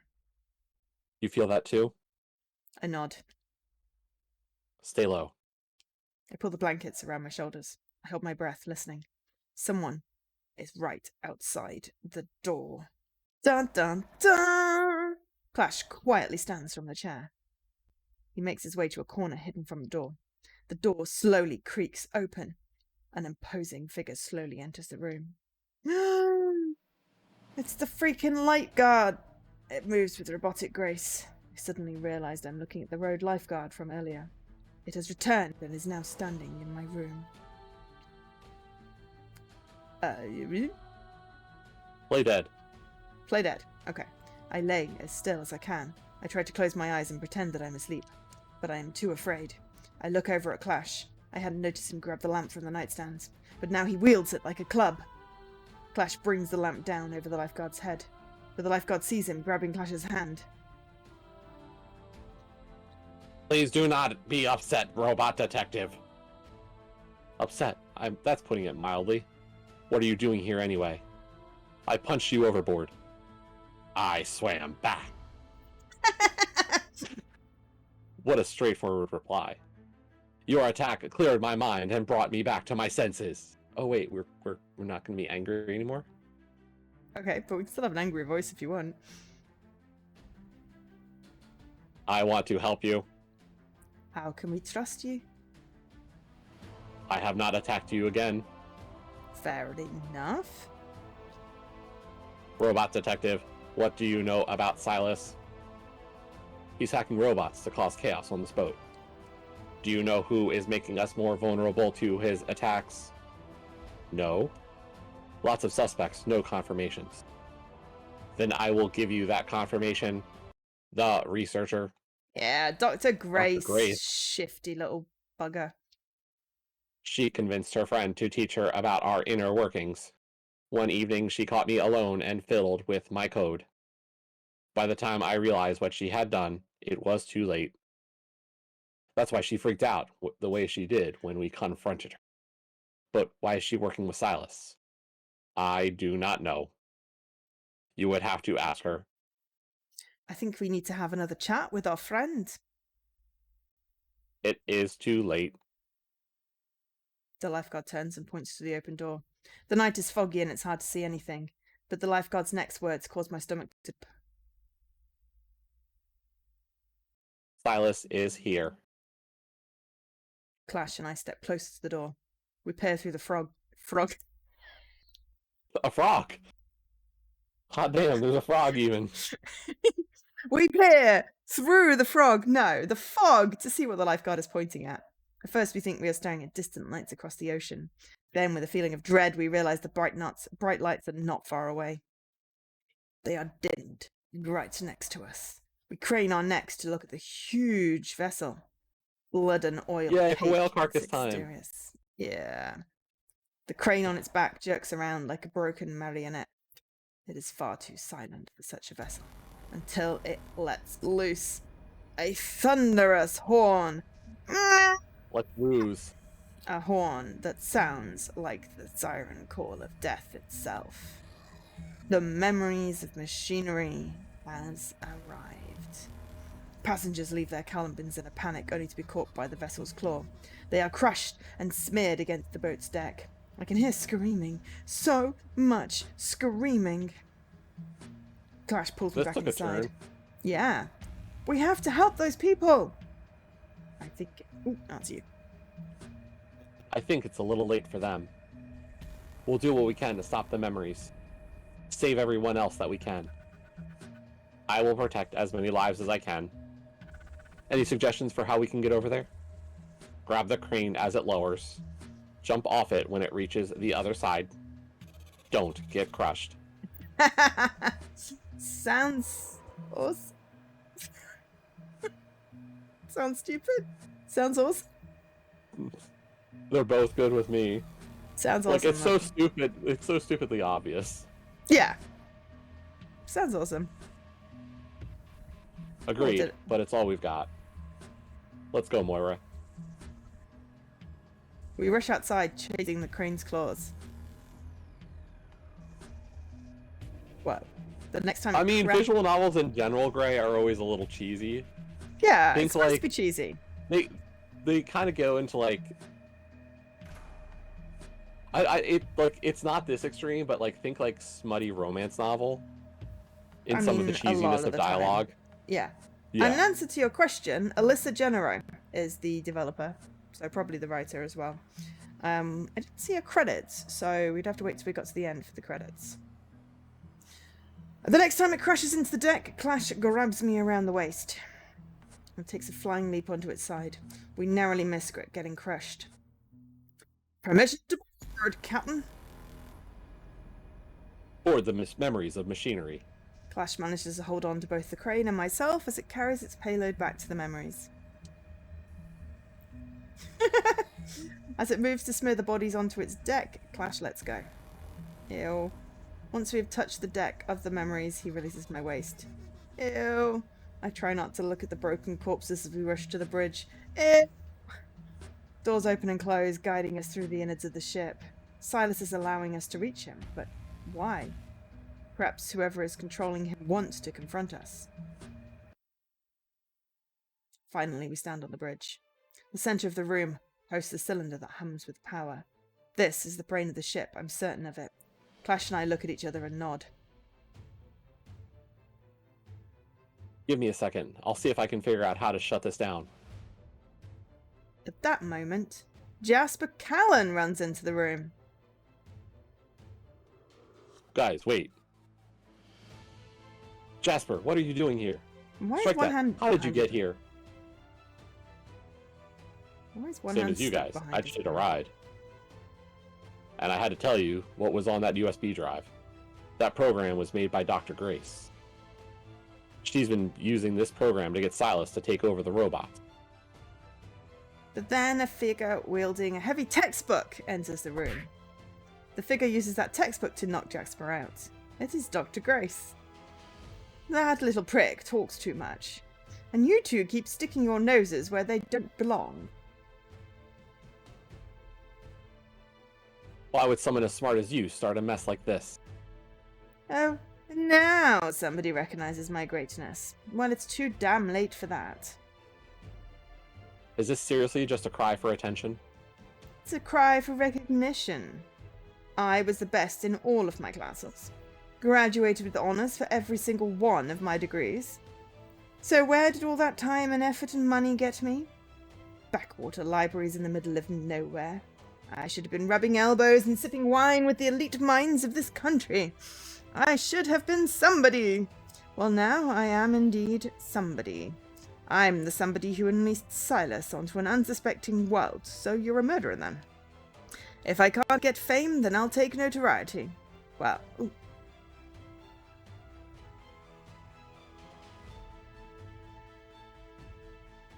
Well, that's an achievement. Thank you. The achievement is that you're the biggest bitch I've ever met. Grace sputters in indignation. Or infamy, I guess, yeah. But yeah, no, Gray, we've done a bunch. This is Penguin Pop publishes these on Xbox, and we've done a bunch of their visual novels. The last one we did was called Cat President. Yes. You were a human who became a cat, the campaign manager for a cat. Yes. Although when we did it, we became the campaign manager for the one dog who was pretending to be a cat. He was pretending to be a cat. Legally, he was a cat. Legally, he was a cat. So we do a lot of theirs that they've done. I think we've done all the visual novel ones. There was the Pizza Delivery Boy that saved the didn't. world. There was Graveyard Girls. Which one didn't You we did do? one without me, or two without me. Oh, I'm sorry. Well, it was before they kind of became the ones we always do. Yeah, but they do 'Cause publish. You did Animal Lover without me. Yeah, but I only did a preview of that. That one was quite long. And Nowhere Girl. Did I? Oh, But I think okay. we did. I think we did Starlight Shores. We definitely did Starlight Shores because we made that one really cheesy. Pizza Delivery Boy Who Saved the World. Yes, because that was the same people that did another one. We did Blank Space, Yeah. Memories Space. of Mermaid of Zenor, and Graveyard Girls. Yeah. The So- Pizza Delivery one was the same as whom? Hang on, let me just have a quick check. Because there was a reference to the pizza. No, it was Cat President. Was it? I thought it was the same. Oh, a Rock Studios. Yeah, it was Cat President. It was. Yeah, Cat on a rock. President. Oh, a Rock Studio. Yeah, so that was the same developer. Because it was just, I think there was a reference in it for the pizza delivery guy. You see. It was. Yeah. No, the Blank Space one was good. No Bread Studios. Mermaids of Zenor Which was one? interesting. Blank Space. I really enjoyed that one. Yeah, Blank Space was fun. I went back and got all the endings. Oh, did you? Yeah. Salamander I County think I Public sped through Television. the ending we didn't get. Yeah. Or no, I had gotten the achievement, so I don't think I did. Oh, I But we did got the the best endings. ending. Yeah. Yeah, no, of course we did. But I just did the others because I wanted to know what they were. Oh yeah, Nowhere Girl was that the one where That was the Ghost Girl one. Ghost Girl? Yeah, okay, fair enough. Those were the earlier ones. Yeah. We hadn't really started doing. We hadn't really twigged. Yeah. On the. Yeah, like at this point we've been doing artifacts for point and click and Penguin Pop for visual novels. There's Yeah. always the chance we open it up to more, just depending on how caught up we are and whether there's stuff that's coming out. Yeah. Like the big. Well, we've also issue done is some we're pretty not doing- terrible puzzle games as well. Well, because here's the thing: is like Artifacts, I don't think has released anything in ages. I know, right? Like, so in terms of our artifacts, point and clicking, like, we haven't had an option in a while. Yeah. So like, if we wanted to get a point and click in, we still have the normal puzzle stuff we do, but nothing along that point and click vibe. Yeah. Like, yeah, the last one they released was Agent Walker, Yeah, that was a while ago. and I didn't do that one. I haven't played it. Oh. I think you did that. That was the one you did without me. Was that one of the ones when you missed the co-stream and told me to go ahead and do it? No. That was the Oh. Christmas one. That was the Christmas one. Okay. That was like, I think that was Yuletide Legends or Yeah. Tibetan Quest. No, it was Yuletide because that's the Christmas one. I specifically did a Christmas one at Christmas. Yeah, so I was like, I'm not doing a Christmas one when it's not Christmas. That's weird. Yeah. Okay. And it was either Tibetan Quest or Agent Walker, I think. Yeah. Well, We went ages without doing a bunch. Anyway, should we get this finished off because we're running out of stream time, and I want to find out why she's doing this, or how we're gonna get through this. Well, what the hell else am I supposed to call you? I have a feeling attention whore would piss you off more. Grace lets out an inarticulate yelp of rage. You just sacrificed hundreds of people to a rogue AI. And you did it for attention. Not some weird moral high ground. Not out of desperation to keep a job. Not even for something as stupid as paying back your college loans. Any other motive would have been more tolerable. And you went with attention. You did all this for attention. I love that the How the hell did you emotes... manage to reconcile that to yourself? I love how like the emoting is basically just like MS Paint type drawn on photos. I do love the aesthetic of this game. It is really great. Sorry, I didn't mean to interrupt you. How the hell did you manage to reconcile that to yourself? Yeah, you know what? I take it back. Attention whore not only fits you, but you are the most extreme version of an attention whore I have ever had the displeasure of meeting. You bastard! Grace rushes at Clash, wielding the textbook angrily. She doesn't get to use it as Clash effortlessly knocks her unconscious with one fantastic slap. I hate to hit a lady. Well, she's Or a though, megalomaniac. it was fine. Yeah. Clash looks at the computing cylinder in the middle of the room. Friendly. Friendly. The researcher was responsible. Oh my god, the personality traits determine who the person is that did it. Okay. So you have hostile, the collector was responsible, indifferent, the waiter was responsible, and compassionate, the officer was responsible. So it's your highest personality trait determines who did it. That's a clever way of doing it. Cool. Is it? Well, it mixes it up a bit. I guess. I think one of the things that I have a tough time with is like, and it's a visual novel, but like, somebody did a review of a show once and talked about like what makes good detective stories is the ability to kind of try to understand what may have happened. Yeah. And try to decipher things. And the fact that your traits decides who the bad guy is kind of removes that ability, that agency. But it doesn't. It doesn't. Potentially. No. The reason I'm saying it doesn't is because you started picking your personality traits, and those are the clues that you get. We knew that Grace was acting suspicious. We knew the cop was acting suspicious, and those are our two top personality traits. Had we chosen to, not be friendly, and gone the other way, then, we would have found out that the officer was actually messing with the robot waiter. And things like that. We had the hints in there. The thing is that all of them kind of gave those vibes, because we thought the same, like, when the waiter bot had the lock, one of the things we did point out is that the waiter could be just acting as if he's got a lock. Yes. But we chose to trust him, and we were right. Only my question is, who the heck is the collector?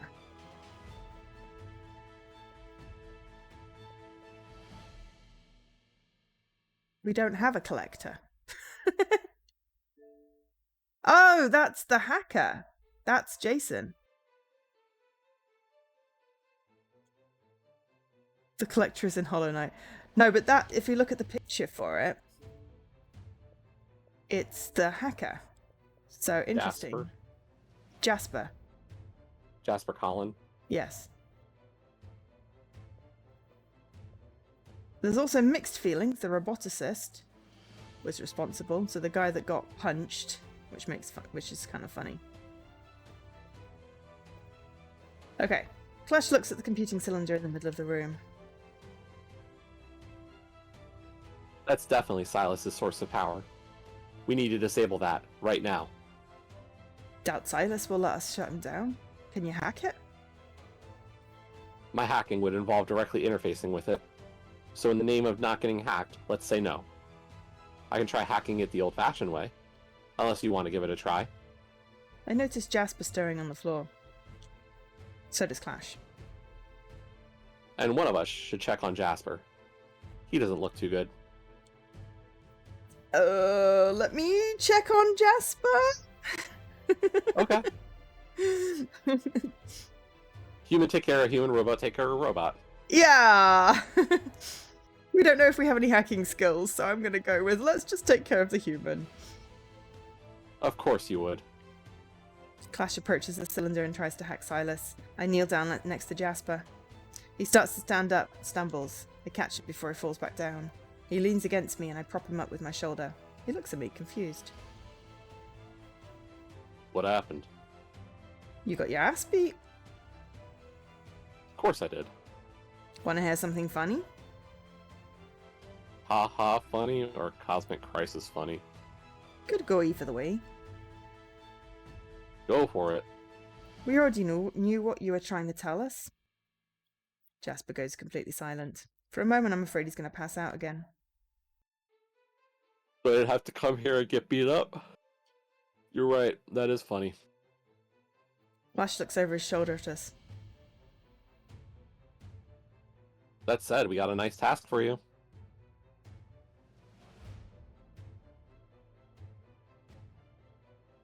Oh, so I'm not completely useless right now?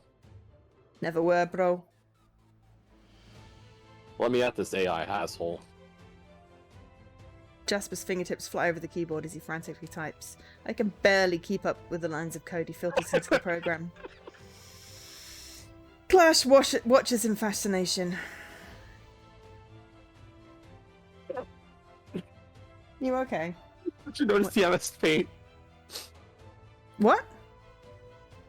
Look at Jasper's face. He's got blood on it. Because he got hit with a textbook. He got hit with a textbook. Sorry, it gave me the giggles. You silly, pass on. It's okay.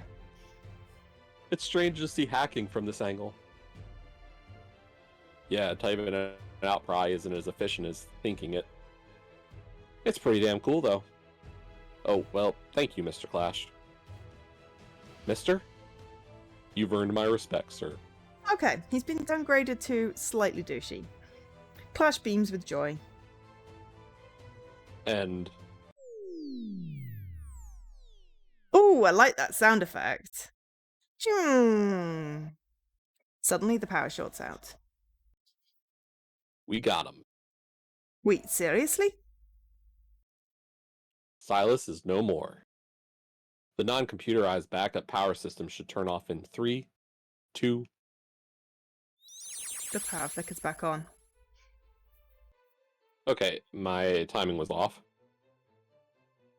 Clash double checks the monitor. He lets out a whistle. Not only did you shut Silas down, but you completely erased any hint of him from the system. Remind me not to get on your bad side. I have no desire to hack you anymore. So that's it? Well, we shut down the computer, and we caught the perpetrator. Seems like the case is closed to me. Ooh, we saved the day. Finally I can go back to my vacation. Those people that died and those poor whales.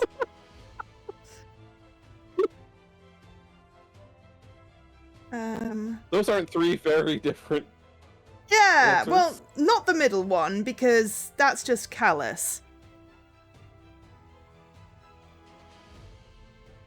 I mean, I guess we the did first one. save the day. Yeah, we saved the day. Sure would seem like it. Flash nods to me. You did a great job. Then he nods to Jasper. Both of you. But right now, let's get out of here. We need to wrap this up. We leave Silas's silent cylinder. Wow, say that 10 times fast. Silas's silent cylinder. Silas's silent cylinder. Silas's silent cylinder. Silas's silent cylinder. Silas's silent cylinder. Silas's silent cylinder. Silas's silent cylinder. Silas's silent cylinder. Silas's silent cylinder. Silas's silent cylinder. Silas's silent cylinder. Silas's silent cylinder. Silas's silent cylinder. Behind. We step out onto the deck of memories. The sound of chopping blades alerts us to the helicopter circling overhead. Yeah, I might have called the cops before I came to find you. That's funny, I sent out a private signal to them right when I saw the memories.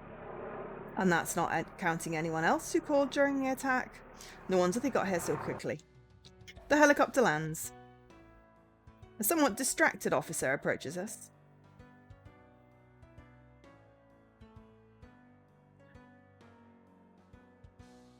I'm not quite sure. Who's Jenny? Who's Jenny?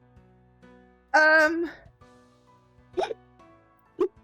mean, I've been watching Jenny? I've been watching Star Trek Discovery, and the main character's called Michael and has she her pronouns. So, you know. I mean, Clash! Great job cracking the case. I couldn't have done it without my assistance here. Still, you got it done, my man. If they don't give you human rights after us, then I'll eat my hat. You're not wearing a hat. Maybe I'll eat Clash's hat. Oh, my hat. Much obliged. By the way, you'll find the perpetrator inside. Clash pulls a USB drive from his temple. Got the entire confession recorded here. Oh, so handy. The friendly officer takes the USB stick and nods solemnly. Then he goes inside to make an arrest. I'm gonna go over there, see if the officers have any first aid stuff. You still feel bad? Yes, in fact, I'm still in excruciating pain. I'm bleeding out of my mouth! I mean, yeah. Jasper limps over to the other officers. I look at Clash, thinking about something he just revealed. You've been recording everything? Yes. I transferred the footage I collected that was important to the case to that drive. The rest, I've kept for myself. So This was a huge learning experience for me. Does he just have... Like, does he automatically just produce USB drives? Or does he have to, like, load one in? Maybe that's why he has a trench coat. The inside of the trench coat is lined with mini USB drives for him. It's just like, wants a USB drive. That's his guns. Or his knives that he stores. One that I really don't want to forget. What will you do now? Well, first, I'm going to head back to the precinct. I'll have to write up a good long report about this. And after that? Not sure, honestly. Maybe I'll stick with the precinct a while longer. Maybe I'll take advantage of my new rights and start my own agency. Whatever I do, I want to keep helping people. Sounds like a great plan. Oh, that reminds me. How would you like a new job? Doing what? Working as my assistant full-time. Bold of you to assume I don't have a job. Really? Of course. I've been paying attention to how you've been handling yourself during this case. Overall, you tried to handle yourself with maturity and compassion. I can't think of anyone else I'd like by my side. Smile at Clash's statement. I mean, as a business partner. Yeah, that sounded unintentionally romantic, now that I think about it. Anyway, what do you say?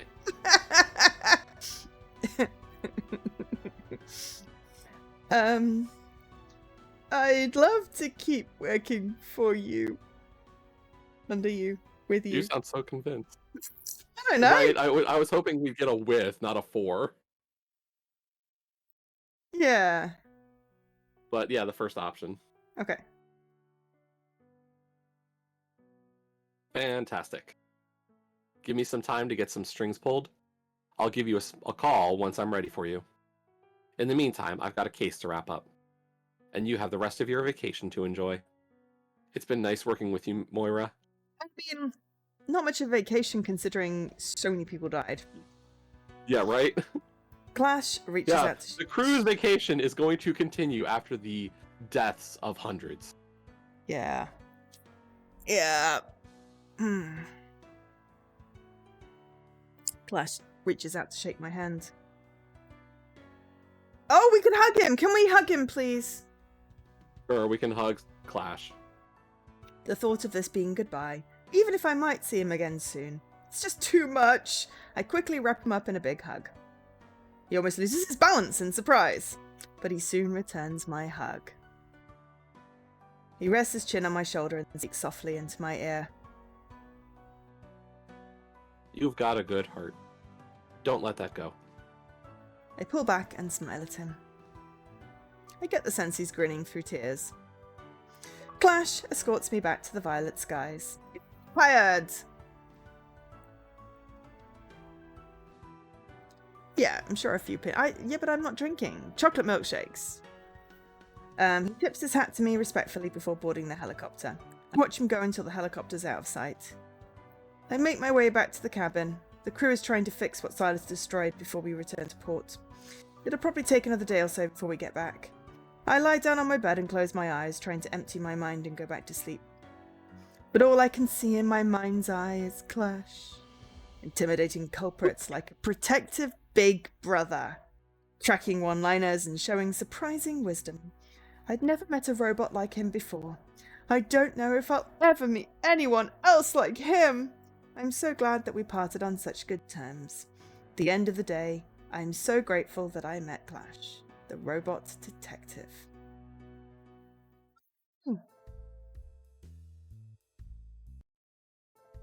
Where's the... Seriously, we're not getting any credits? That's new. Yeah. There's a bonus episode behind the I don't scenes see trivia. options for credits. Yeah. See the behind the scenes trivia. Let's just do that because we're not going to have time to do a bonus episode. Let's see what it says about the behind the scenes tidbits. Maybe it'll have credits. So you want some behind the scenes tidbits? Well, I'm happy to oblige. Where did the dev get this idea from? She got it from a couple of nightmares she had. The first one was about a murderous boat. In the stream, she was standing on the decks of a cruise ship and watching a distant freight carrier use a huge claw to rip chunks of flesh off a whale and smear the chunks on its deck. Wow, that is She looked extremely away for a vivid. second and then looked back to see that the carrier was right next to a cruise ship. It tried to catch her, its huge claw smashing into the deck of the ship behind her as she ran. Kind of a grisly nightmare, but she wasn't too fazed. When she woke up, she was both scared and fascinated. A couple months later, she had another dream set on a cruise ship. This time, she was being chased by a huge robot. It was in fact Adam from the Budget Cuts VR game. That's who the lifeguard originally was, a character from a completely different property. Anyway, right as she was about to get caught, another robot swooped in and saved her. That robot was yours truly. Now, Dream Me looked a lot different from actual me. I looked and sounded like Nick Valentine from Fallout 4. So if you're wondering how my voice sounds, that's a good idea. Except I had bright blue eyes and that beard with the camera in it from Team Fortress 2. Apparently, this stream was all about mashing together other games the dev had played. We then decided to solve mysteries, eat cookies, and adopt orphans. The cookies and orphans angle was unfortunately dropped for the full game. Once the dev woke up from this second dream, she thought I was a pretty cool dude. She also remembered the earlier dream and thought, hey, put those two dreams together and I got a weird frickin' story, let's do this. Ended up being her favorite game she's ever made. All's well that ends well. Okay. Can I kiss you? Okay. No. Next question. Well, the bonus episode is like we haven't played that, so what's next for Clash? A vacation. The dev is working me like a rented mule. At the time of releasing this complete edition, she's planning a full-fledged sequel. She got the title from an AI-powered prompt generator. Clash Blue Mirage is what she's calling it. Yeah, She's got a setting, a haunted mansion attraction controlled by an AI. For quite some time, that was all she had. Then she had a nightmare where I had been reset to my default chase criminals programming and was chasing her through an abandoned building with intent to harm. Very out of character, but also very intense. She also wrote a seasonal zine starring me for a jam. She joins a lot of jams. She realized the zine could work as a prologue. Saying any more would spoil the whole currently planned intro to the game. But just be known that, much like the original game, dreams and side stories are apparently going to be making the making of this are going to the making of the sequel. And of course, she'll probably write a bunch of little fictions along the way. Anyway, that's the plans. Granted, these aren't happening anytime soon, if they happen at all. But it's good to have goals.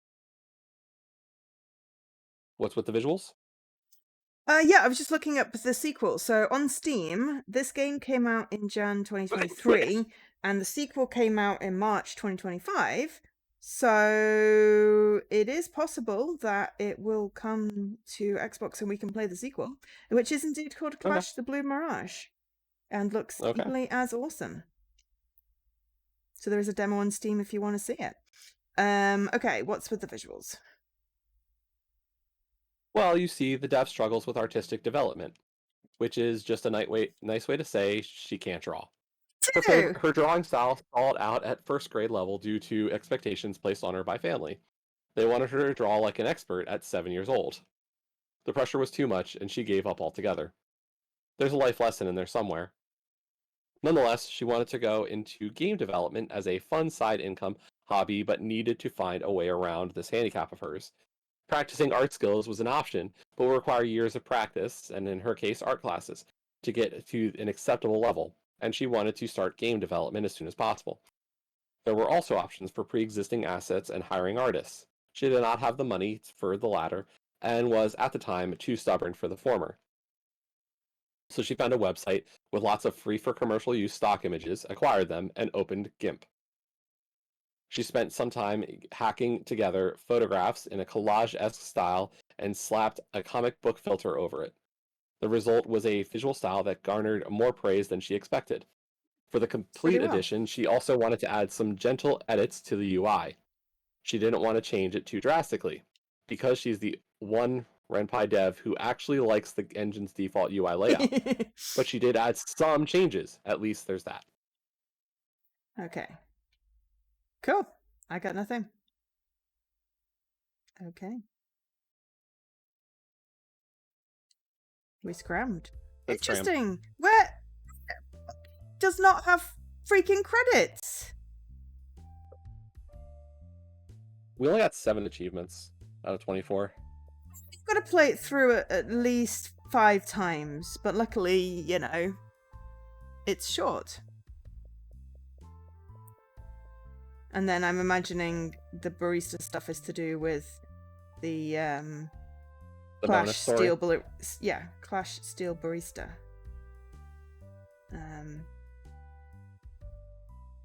So yeah. But yeah, well, we might as well finish up here. Are you planning to play stream any more today? Maybe later.